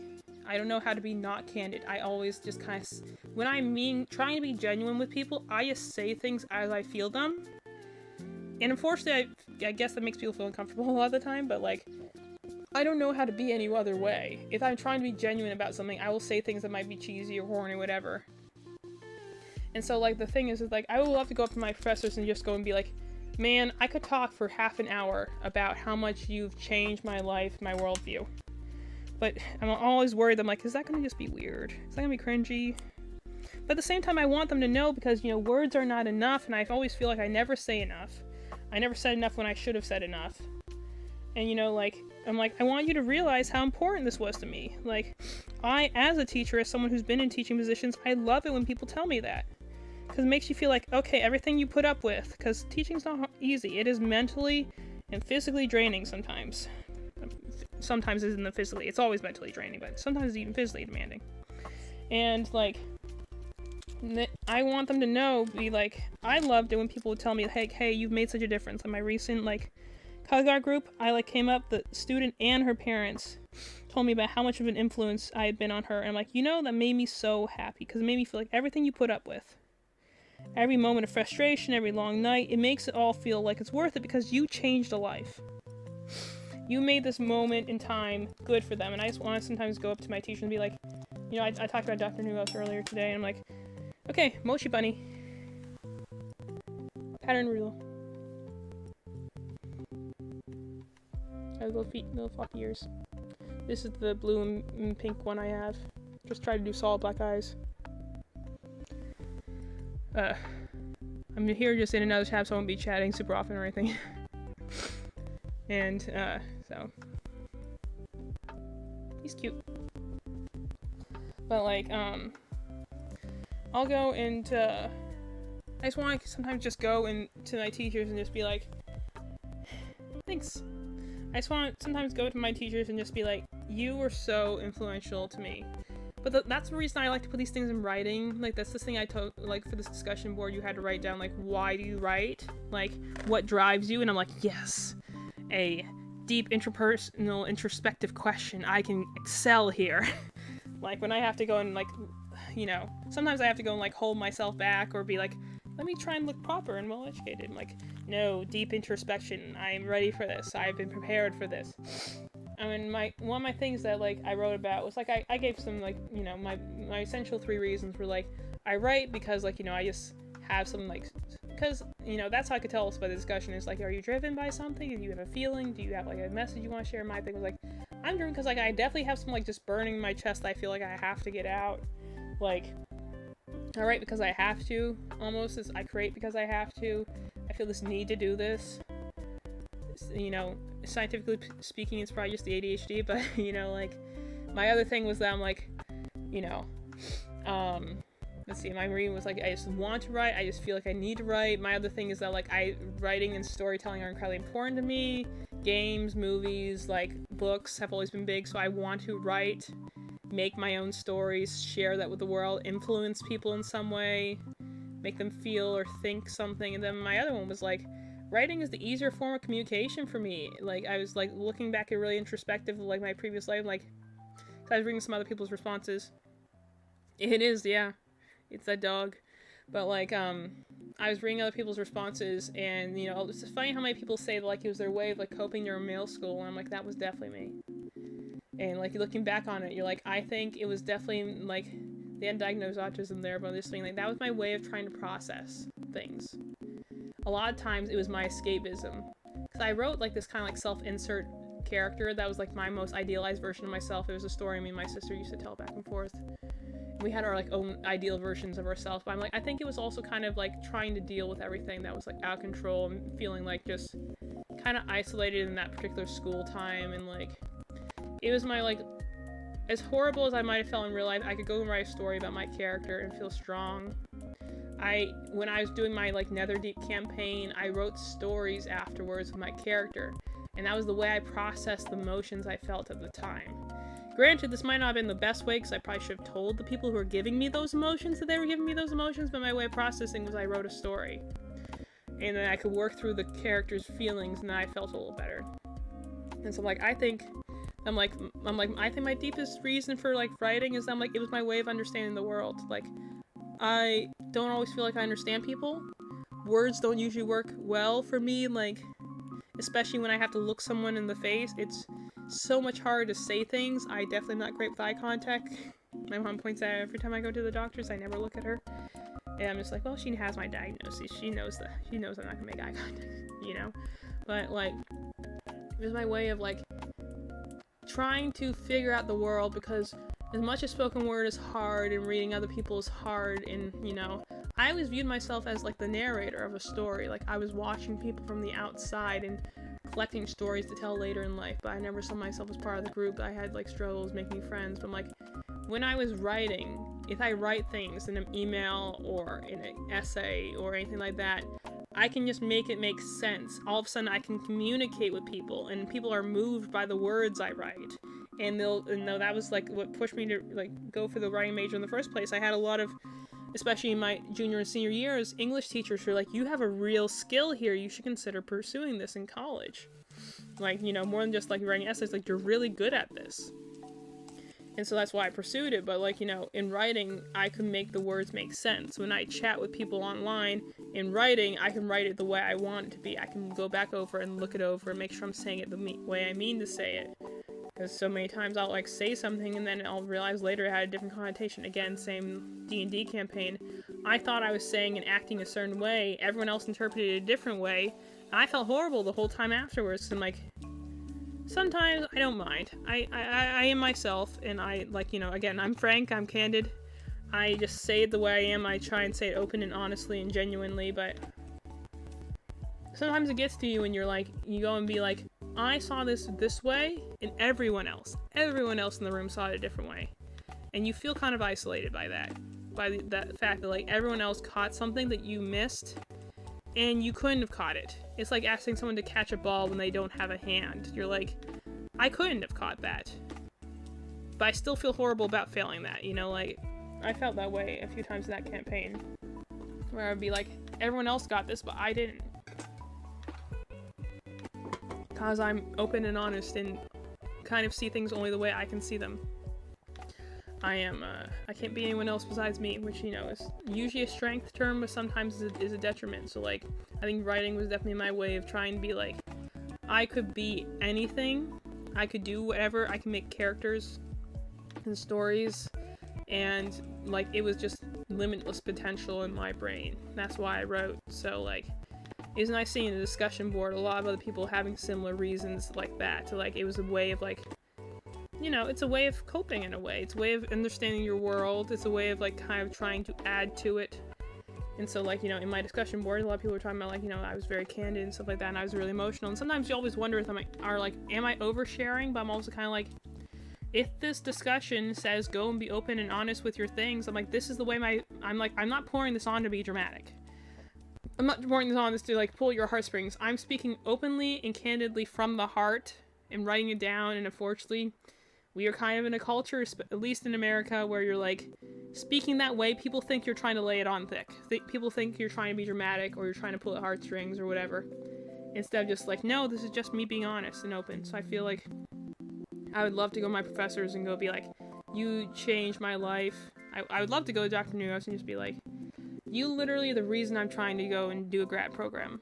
I want to be you. Not like in, like, a physical, like, weird way. I'm like, your classes were so unique and different teaching style. You were the first one that I took a class and said, instead of being like, oh, I can never be a teacher because I don't have the decorum, I don't have the organization, I would feel, like, bound up in that structure all day. You were the first one that I could go and, like, look at a teaching position and be like, you know, the way that you've talked kind of randomly off the cuff, you just kind of spoke without having a ton of filter, like, and you just challenged us to think our own ideas and just defend them instead of writing to a certain curriculum. Like, he was the first one, not necessarily the first one, but just probably the most impactful one I had, because I had a lot of great teachers in college, but just probably in terms of English and writing was the one that I'm like, afterwards, when I was debating what I wanted to do more with my writing and deciding, like, you know, the whole marketing, you know, I didn't want to do marketing, I didn't want to do what I originally did for my communications degree, was the one that I'm like, that was the thing my family convinced me. They're like, you could be a professor like him. You could go and teach people. You could go and just monologue to them about gothic romance, you know, and stuff like that. Like, and teach kids. You love proofreading. You love proofreading. You love writing. You love talking. Like, you know, you can go do that. So he was like that, like, you know, he was the one that was, you know, that kind of, because I had him as a professor, who was the one who kind of made me think that, like, maybe I could do this. Because there's a lot of things I've definitely caught myself off from life being like, I mean, even now, streaming as I am now, I definitely thought I could not do that, because I'm like, I can't be a character, I didn't start crocheting until my sister really insisted that I should, because I'm not interesting. My biggest thing is, like, I've always been like, I'm not interesting without her. She's the funny one, she's the one people like to see and laugh, and she's just like, you know, she glows in the room, everyone wants to be around her, everyone wants to hang out with her, she's just, like, you know, just, like, the best. And I was always like, if she's not on camera with me, is anyone even gonna watch? And to be fair, I don't think a lot of people do. But, like, the few people who do, I really appreciate them. And, like, I kind of came to peace with the fact, I'm like, you know what, I can't be my sister.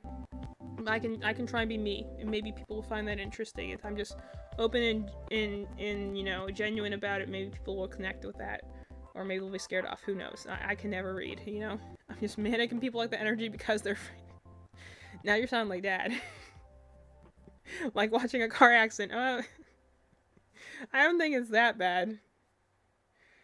I think if anything, you're more like fireworks going off. I wouldn't say a car accident. Car accident means someone probably died.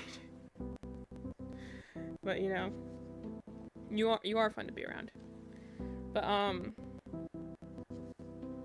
it's kind of like, been working through that sort of stuff, and even just starting this fiction class has made me think about that, and so I'm excited to go and, like, do more with it. But even just starting it has been kind of a lot of, like, thinking about those sort of deeper thought processes and stuff like that, and, you know,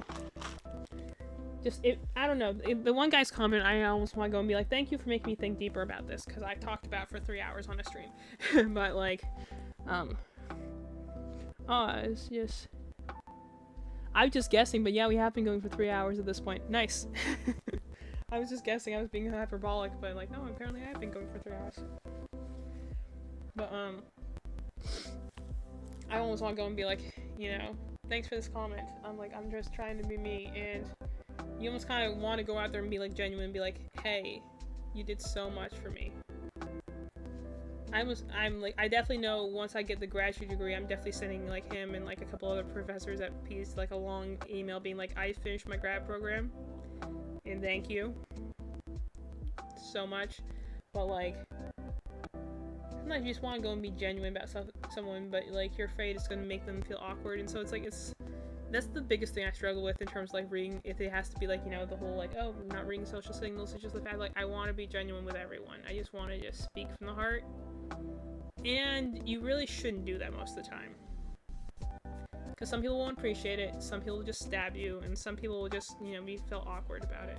Some people will appreciate it, but, you know, it's hard to tell when those instances are, so.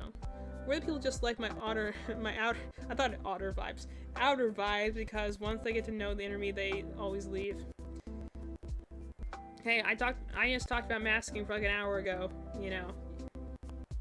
That literally was kind of the takeaway of, like, hey, I seem fun, you know, they're like, she's so quiet, and I'm like, actually, I'm not, you just don't see me when I'm, you know, you only see me when I'm trying to be a proper human being. So therefore you think I'm quiet. I'm gonna start, like, the first row on this next bunny, as long as I'm going here. I'm not gonna do the whole thing, because that will just take a while, but I'm gonna start. I probably should go and, you know, check and I probably should go see how the dogs are doing, make sure they're still alive, but let me start the first round or two of this other bunny I'm working on. I'm not gonna do it for very long, because again, looking at the timer, I'm now realizing I have been going for 3 hours. I did, again, took my snack break earlier, so I'm not, like, starving myself again. But, yeah, I did get lunch. I'm just now realizing that I didn't even notice. So you're missing the E in get and some, but you have E in front of lunch, which I think is very funny. That's a really well constructed typo. I did already have lunch, actually. That's the thing. I like earlier when I was like, 10 minutes in, I realized like, oh, I forgot my snacks. And as long as I was getting at my snacks, I'm like, I'm just gonna eat the rest of my calzone as long as I'm down here. So I took a 10-minute break. 2, 3, 4, 5. Dang it. So I just took a 10-minute break, and went and ate my lunch at actual noon. So I was like, I might as well just eat now. That way I can actually get a good stream in without starving myself. So I actually did have lunch. Doing pretty good. 1, 2, 3, 4. But I probably should go and make sure the dogs are still alive. 5, 6, 7, 8. It's gonna be really fun with the furry arm because I can't see the stitches. 6, 1.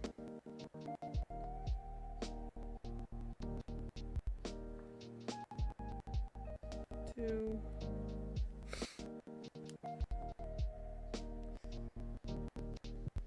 3.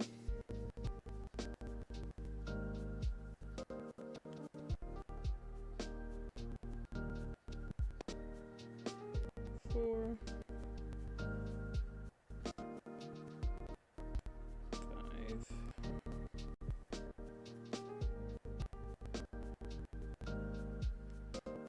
6. Furry yarn looks great when it's done, but in the process I'm like, I am literally crochet blind. I cannot see the stitches at all. That's why when I have a Freddy I'm trying to make out of this yarn, like the big kind, that has like much bigger fur on it. And I'm just like, that one, I had to do a special trick so I could find the stitches because I didn't the first time and the body came out wonky. So then I realized after that, like, there is actually a trick you can do to try and make it easier to see the stitches. Which what you do for that is that while you actually just double crochet it. So I'm using a single, like, you can't really see because my microphone's in the way. I have just one yarn I'm working right now, but like, what you'll do is that you'll work it double, so it means that you'll go and, where is it? You'll go and have another yarn, like, of a contrasting color. So, like, when I was doing that Freddy, I had, like, a black thread. And you'll do it at the same time, so even if you can't see the stitches with the fur yarn, you'll be able to see where the stitches are based on where the second color of yarn is. So, like, when I do it with the black yarn, I can tell where the stitches are because I just look for the black yarn. It's not easy. It definitely is a bit of a hand workout. So that's why I kind of stopped working on that Freddy for a while. I need to go back and finish him, but just haven't gotten around to it.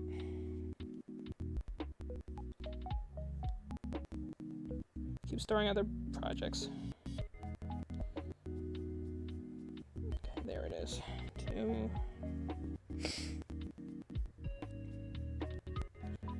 3.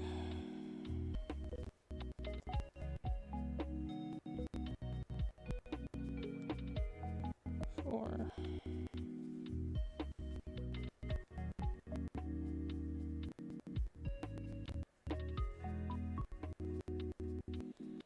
5. Where's the last one? 1. 2. 3. Alright. But,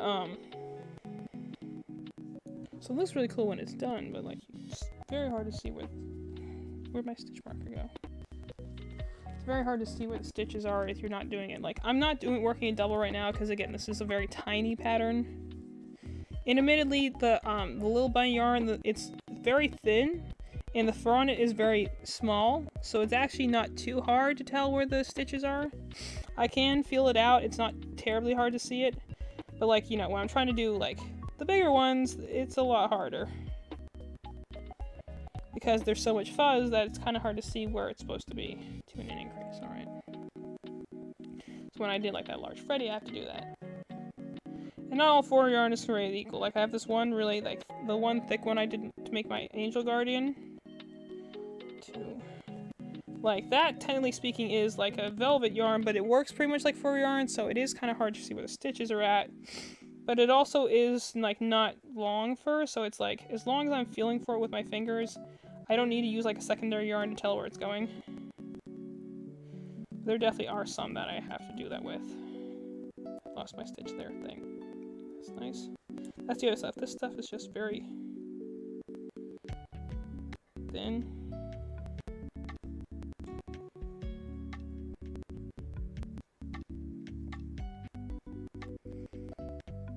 Yeah, well, I was just talking about earlier about my body parts I have in my bag downstairs that are like for Mom to sew whenever we actually get a chance to do that.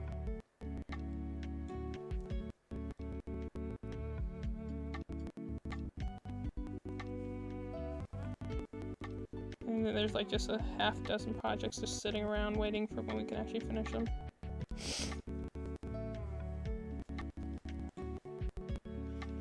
So that's why I'm doing all these no-sew patterns, just so I, you know, don't keep building up my body bag I have downstairs for Mom to sew together at some point. So we have like the other Reptar that needs to be sewn up. We have the Bonnie. There's another bunny in there. That was a sewing bunny. And like, you know, I got some other ones I want to do, but haven't done yet. Because I don't want to keep adding parts for Mom to have to sew.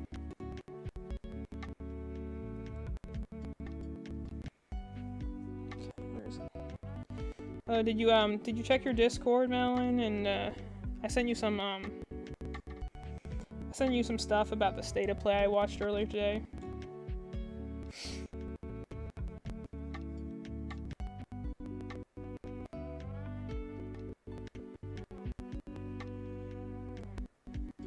There's some interesting, not a whole lot of stuff because PlayStation is, again, usually a lot of the more gritty games that I'm not that interested in, but like, there were some interesting announcements.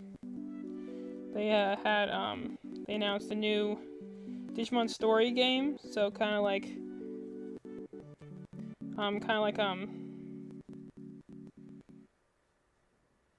dang nabbit.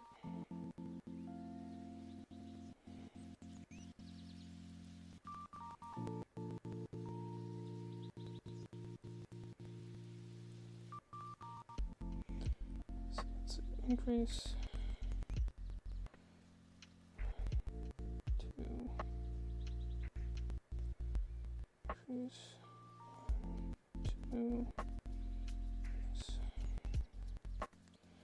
So they had a new announcement for a new Digimon story game, which, you know, Cyber Sleuth was amazing.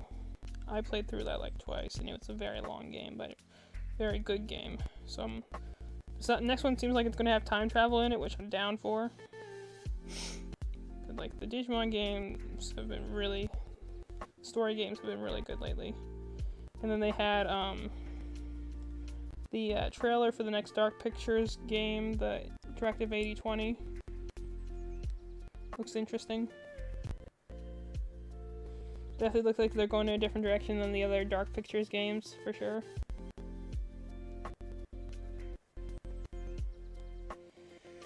And then they had the trailer for the Secret of the Mimic, the next FNAF game that they've been teasing. So that's pretty cool to see.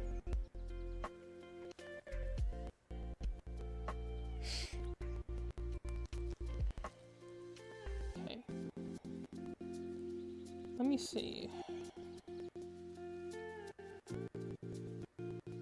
I think I'm actually going to try and get to the point where I add the ears on, because that's a good stopping point.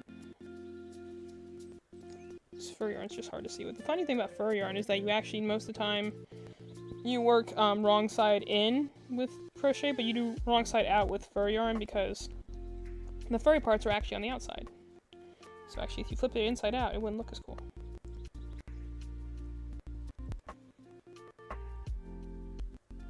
Yeah, I didn't watch any React trailers, but I saw some trailers were popping up in my news feed, so I'm like, oh, I better go watch the state of play.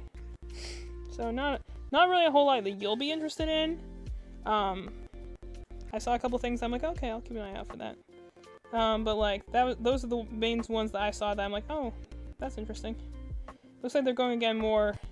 It looks like they're going very strong horror direction, at least for the Mimic one.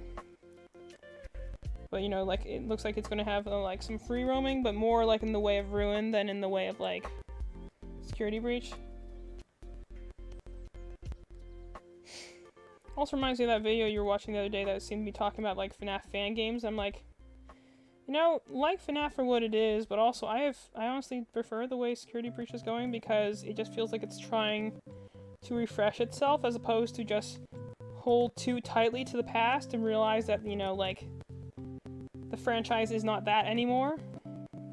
Like, obviously go for more scary route, but I'm like, the people who keep trying to recreate FNAF 1, I'm like, that's cool and all just for the remastered aspect of it, but like, world's changed a lot since FNAF 1 came out. Like, the gaming landscape. Like, I don't think that game as it is would hit now. We have also some nostalgia goggles on too, so like, it's great. It's, you know, I still think FNAF 1 is the scariest and the best, like, in the series for atmosphere alone, but, like, it's also one of those things where I'm like, we have to also accept that all the other games came and, you know, existed and have changed the franchise, so you can't go back to the way FNAF 1 was, because FNAF 1, as it was when it first showed up, wasn't even that beloved yet. Like, it kind of blew up overnight because of all the other games that followed it. Like, I think the bigger one, especially in terms of a lore area, was FNAF 2 was the one that really set the theorists ablaze because it was a prequel sequel. Now, like, you know, prequel sequels reconceptualize the game that came, you know, before them. Kind of like how, you know, Roy's story was the one that came first, but then, you know, Elliott's story comes afterwards and gives new context to how, like, certain characters worked. Like, Hector technically is in is in Roy's story, but, you know, he's just a lot older man at that point, and he dies. Pretty sad death. But, you know, people loved him in the next game because now they have more context for where the character came from. I really like to see more horror added in because they have the character design down pat by now. Yeah, that's what I'm saying. I'm like, the Mimic trailer, looking at it, does look much more in the horror, like, leaning. Looks really creepy. It has a dark kind of underground vibe that kind of reminds me of, like, the last two Poppy Playtime trailer of gameplays. Where, like, it's underground and stuff like that, and has a kind of, like, you're being hunted at every moment vibes. Which I think is really cool. And, I think that'll be cool for them to do. But it's also kind of one of those things where I'm like, people who want to go, you know, like, I like the fact that people are redesigning FNAF, like the FNAF in real time one. But it's also one of those things when they're talking about, like, you know, Physnom and stuff like that. I'm like, I think there's also some point where you have to say, like, you know, the version of the game that you really, really want this game to be is no longer that, or it might have never even existed that way at all. And yeah, that, you know, that does suck in a way, but also it's not something to be, like, angry about either. Things evolve over time, and sometimes it's only by evolving we either find the better or worse. Like, when franchises evolve, it's never a bad thing, I think, because even if they evolve poorly, like Pokemon has done in recent years, it makes you go back and realize how much you love the original, you know, like, you might have not cared for the original as much initially, but then when you see, like, it go a different direction, you might be like, oh, now I realize why I like the original so much. Or it might be like, you know, you thought you liked the original, and then you see it go in a new direction and be like, actually, this is superior. I'm glad they went this way instead. You know, there's... Trying something new and evolving something is always a good thing, in my opinion. That's why I think it's stupid when you have things like the Palworld lawsuit going on with Nintendo, where they're just trying to take this other thing down and set a precedent for them being able to go after every other monster collector. I'm like, no, competition is what makes games have to get better, because they always are fighting for the spotlight. Which, yeah, is a little cutthroat, but at the same time, like, in a well-functioning, like, ecosystem, that's what makes games get better. That's kind of the thing that's the reason I always will prefer Sonic over, like, Mario, is that I'm like, Mario kind of coasts because he never had to really compete with any other like platformer on the same level, and you know, as a result, I don't think Mario's ever really changed a whole lot as a franchise. Sonic was always trying something different and was always competing with Nintendo, but like, you know, I think that's also what pushed their icon to like constantly try new things, new genres, new playstyles, and yes, some of them sucked. Some of them were like good, but never quite reached their potential. This could also be the same with Pokemon. But like, that growth and change is what, you know, feels fresh, because then you can be like, well, at least they're trying something different. It didn't work, but who's to say if they try it again, it won't work again? I mean, that's how a lot of people felt about Legends ZA, or in Legends Arceus now. I mean, Legends Arceus and then Legends ZA, but Legends Arceus, a lot of people were like, hey, this game had some issues, like, there's some problems with it, like, namely graphical, like, issues, like, tech issues. And that's just more Pokemon's fault than anything. But, like, a lot of people could see the potential of the idea. A lot of people were like, this is a cool way to reimagine the regions that isn't just this, you know, a soulless remaster. You know, like, this is showing us this region we already know, but in a different way. Imagine if, and then all some people were thinking, like, and theorizing about, like, wouldn't it be cool if we had, like, a Legends Celebi, or, like, a Legends Curium, or, you know, Legends ZA right now is, like, the one supposed to be for, like, Zygarde, but, like, a lot of people started thinking, like, wouldn't it be cool if then we had, like, all of a sudden everyone could think of, like, with this new format, people were, like, considering and getting excited again for a franchise that's kind of been going stale. You could start thinking about, like, wouldn't it be cool if we, like, you know, applied this formula that maybe didn't work this time, but what if we refined it, made it better, and did it in another setting? We could have something really good on our hands here. And that's why I think some good, like, good game growth does. Hey, what's up? Welcome to the chat. I'm Crocheting a Bunny.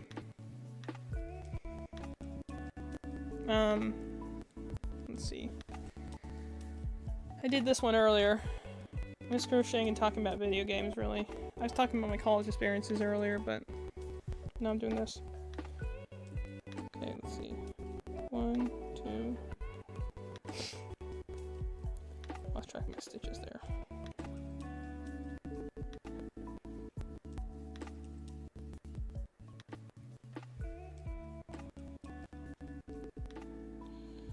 I'm gonna have to count in a second, so I might be a little quieter, but I have hit a Legends Arceus, yeah.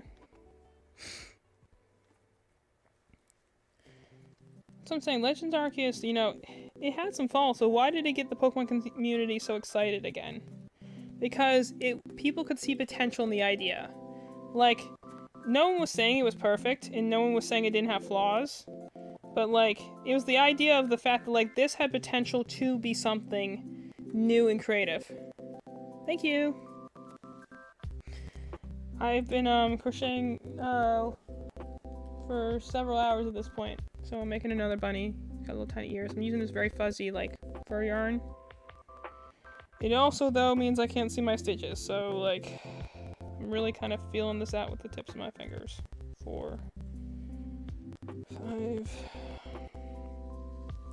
6, 7. But anyway, welcome to the stream. We're talking about nerd stuff. Feel free to insert any topics and chat things. Otherwise, I just kind of mindlessly ramble about whatever's on my brain.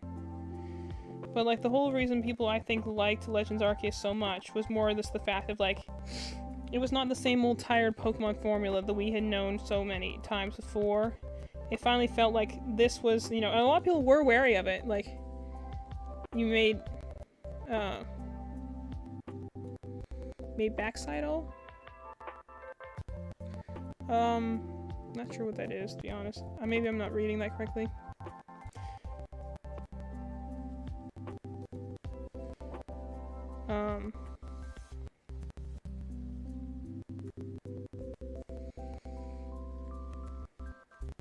One, 2, 3.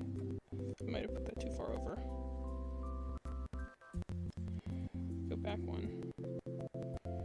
Problem is, it says go 11 stitches in and then attach the ears, and every time I do that, it's never quite where I want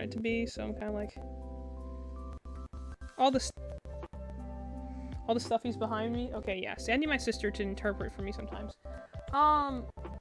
The one that you can see right behind me, that one is one I bought. It's like a 6 foot long dragon. You know, a lot of these ones are ones that like we bought from the store. Ones I made were like, obviously I have a little bunny dude I made here. I also have my little angel guardian. He's back here. Ugh. He sits with me. He's my favorite. I made him out of this really nice thick velvet yarn. I have a lot of others, but they're just not near me right now. I could get my dragon. I just have to stand up to do that.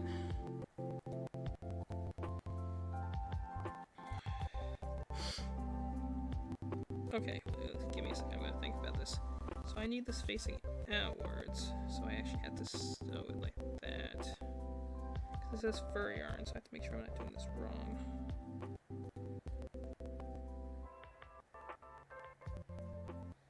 So I put it like that. It should come through correctly. 1, 2, 3, 4.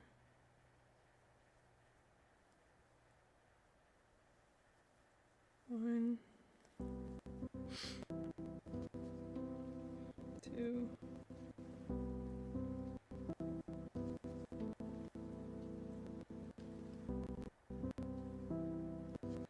3,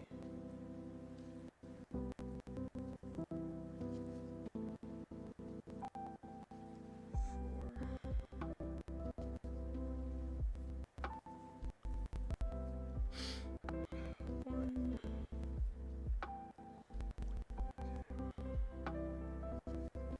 I have to essentially work this in backwards because since I'm using fur yarn, it means I'm doing wrong side out. So I make sure I'm crocheting these in the right way so the ears are actually facing on the outside of the body, not on the inside. Okay, so that should go there.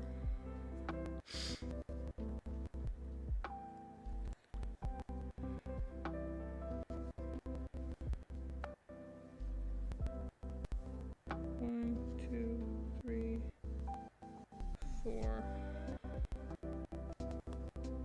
Come on. Hook. 1.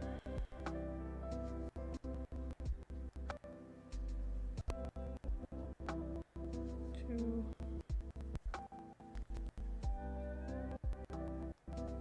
3.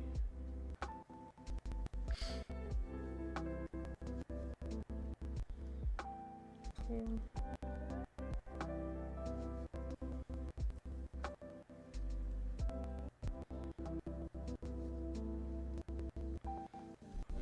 Alright, I think I got that working.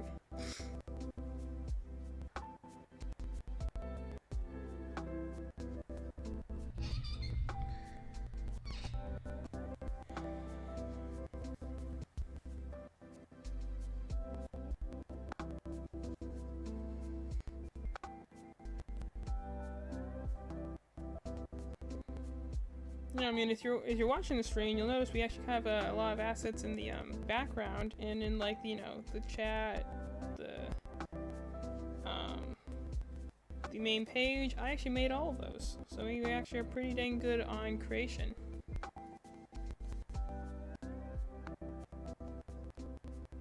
Yeah, at least in the hey. I'm not sure if I want that more, if I find that more offensive, or if I find like the bots that say click here for like to get more viewers. Because we don't have as many scam bots lately. I guess we just got like scam people, or the scam bots just got more educated. They went to scam bot college. But hey, I'm the little tiniest streamer that ever did try, so like, if you're really coming and looking for my stream to go and peddle your wares, that's, that's your prerogative. Anyway, this thing's coming out really nice though. It's hard because I'm trying to see where my stitches are with all this fur yarn, but okay.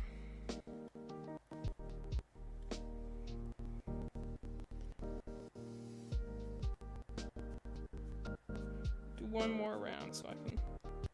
I know, but like, this is the same thing I run into when I'm like on Instagram. Like when I first started my account, for my crochet. And it's funny how many people, like, run the same, like, copy paste scam. The first one, admittedly, I did go with the hope of, like, oh, hey, connecting the people online. And then I went and, like, oh, this is a scam. Then I got a couple more after that, and then I just started ignoring them all and not even accepting their messages, because I'm like, wow, these are, like, almost copy-paste the same thing. In fact, I even saw other crocheters that were online be like, hey, to any new crochet accounts, here are some easy-to-watch for scams. If they send you this, that, or the other, it's not a real person. Or it's a real person that has, like, no dignity. I don't know. Don't know how scams actually work, but it is, always interesting to see. I love the fact there was, like, a crocheter online being like, hey, man, this is kind of ticking me off lately, dude. Let me give, like, a self-help sheet.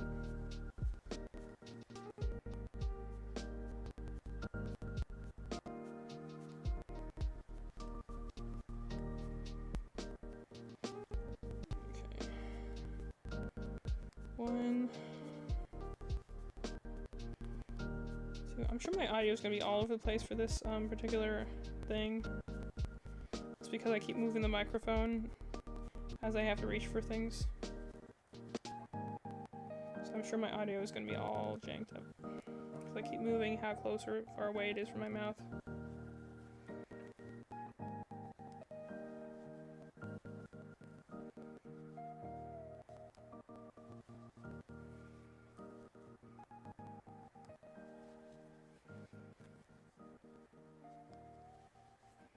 I know I'm also being a little more quiet now, but that's also because I'm really trying to focus on, like, making sure I get this next row done. 2, 3, 4, 5, 6, 7, 8.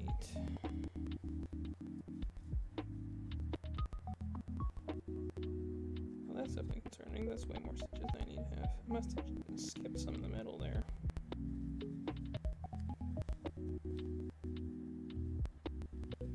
Let me try and do the next row and see if that evens it out.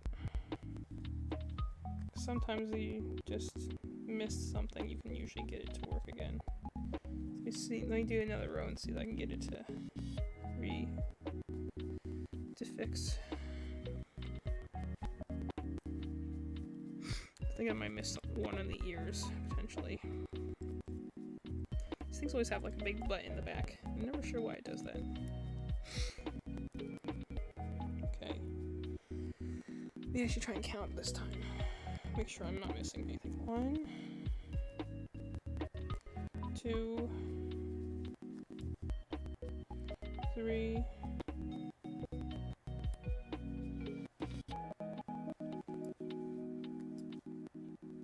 4, 5, 6, 7, 8, 9, 10,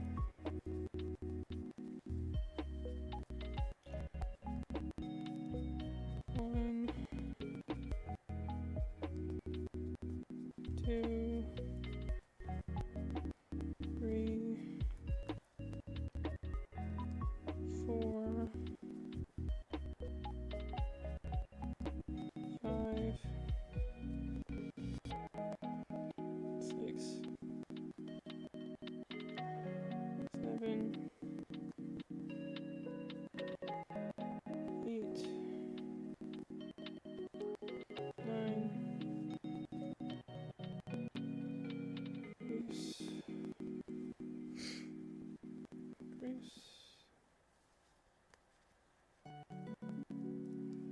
1, 2, 3, 4,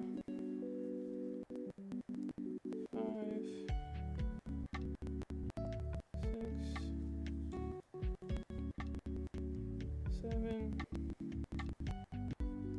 8, 9, crease, crease, 1, 2, 3, 4, 5, 6, 7, 8, 9. Okay, so I do have the right amount of stitches. I wasn't sure, but did just count through all of them. It does look like I do have the right amount of stitches here. Alrighty then. And we're good. It looks like I scalped a bunny. Anyway, it's 2:30 now. I probably should go and check on the dogs, make sure they're still alive. I've been going for a good 3 hours at this point anyway, so. Probably a good time to go and get up and check in on them. Anyway, but I've had a pretty good time. I think I've talked about a lot of stuff. I know it's been tripping a lot. But, in spite of that, I've done stuff. I did get a full bunny done, so I'm happy with that. And I got another one started a good amount of the time. I was hoping I was going to be able to, like, you know, really power through. Unfortunately, I forgot that doing the fur yarn does slow me down significantly because I have to really pay attention. And, pardon me. I do have to really, pay attention with the fur yarn. I can't do it as automatically as I can when I'm having conversation. I have to kind of pay attention a little bit more. And also just because the little bunny is smaller. So it does just kind of just take a little bit more. But I got this little guy done, so I'm happy with that. I'll come back and I'll work with the tweed yarn later. Because I think these will make for a really good owl. They got really nice. I used these to make sloths before. And that was pretty cool, but like I think these will make a really nice owl. I have an owl pattern I want to try. And you know, the idea is that I go and make the owl pattern, see how it works. If it's an easy enough pattern to go and like modify, I would love to make an owl that's like, you know, like has like Dr. Ratio's colors. So like, you know, the white, golden, like dark blue, violet color. So I think that'd be pretty cool to do. And I also have like I also had a peacock pattern that I'd like to do like aventurine, maybe give it a little fedora. I think it'd be cute. So like, I would like to go and do something like that. But for first, I want to try like before I modify a pattern. I usually like to Bandigar Neopet No One and I want a new name, so I abandoned it. Is it the one that you just lab braid the other day, like the purple pink one, or the other one? That's the one that looks like an owl, right? That's the only name I don't recognize. That's why I'm like, I'm pretty sure it's the owl one, because that's the only like new species they added. That I'm just like, that's anything that has wings. Is something that I definitely think would look better if they didn't have like the whole grasping hand. Okay, yeah, that's what I thought. Got a new thing from U2s. They always send me my thing and be like, oh, hey. Did you want an Asterion plushie? I'm like, I've not played that game yet, but that is pretty cool. I wish I knew which characters our friends liked from Baldur's Gate, because then I could keep an eye out for, like, if they ever had anything that, like, they might be interested in. I don't know which characters they like, so, like, I can't really look for that. But anyway, like, those are my ideas for, like, just cool in theory, but I want specific colors. Now I just have a super cool and very expensive outfit with no one to wear it. Go make a little skull or owl. Make it based off of Dr. Ratio. That'd be funny. Anyway, but either that or you could go do like I would think Hogwarts owl.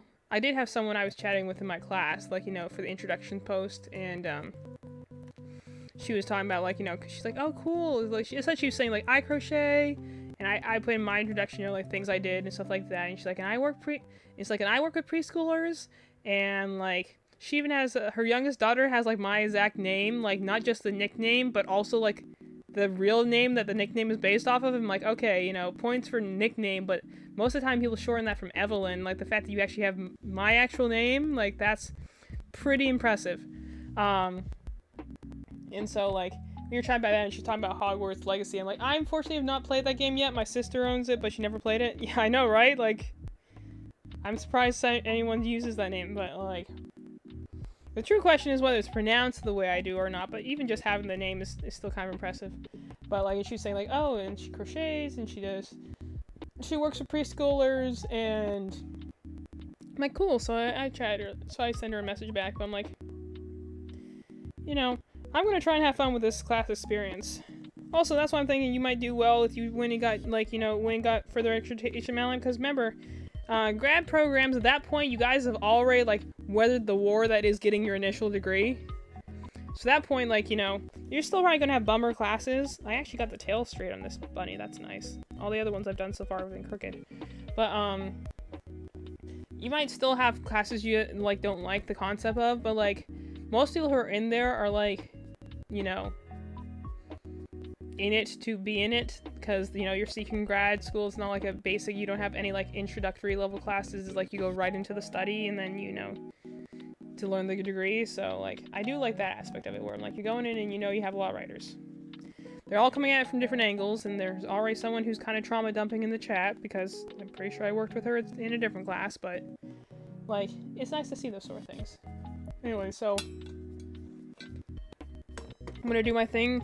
I'm doing my thing right now where I go and try and log off and I speak for another 15 minutes, but for real this time, for real, I'm logging off. I got what I was done, I got my bunny done, I got another one started, I have my other stuff I'll work on later. Not sure when I'm gonna stream again. Count on Tuesday. Could be Wednesday. Maybe it'll be a Monday. I got Monday off. Maybe I'll find time on Monday, but I honestly don't know right now. My schedule's just a little weird. So if you are here and genuinely do want to know when I'm being here, go follow the channel, subscribe, get notifications, so you can keep up on when I'm going to be coming here again. And anyway, that's all I got for today. So thanks for hanging, thanks for lurking, thanks for chatting, and, you know, at least if you actually genuinely wanted to hear me talk about stuff.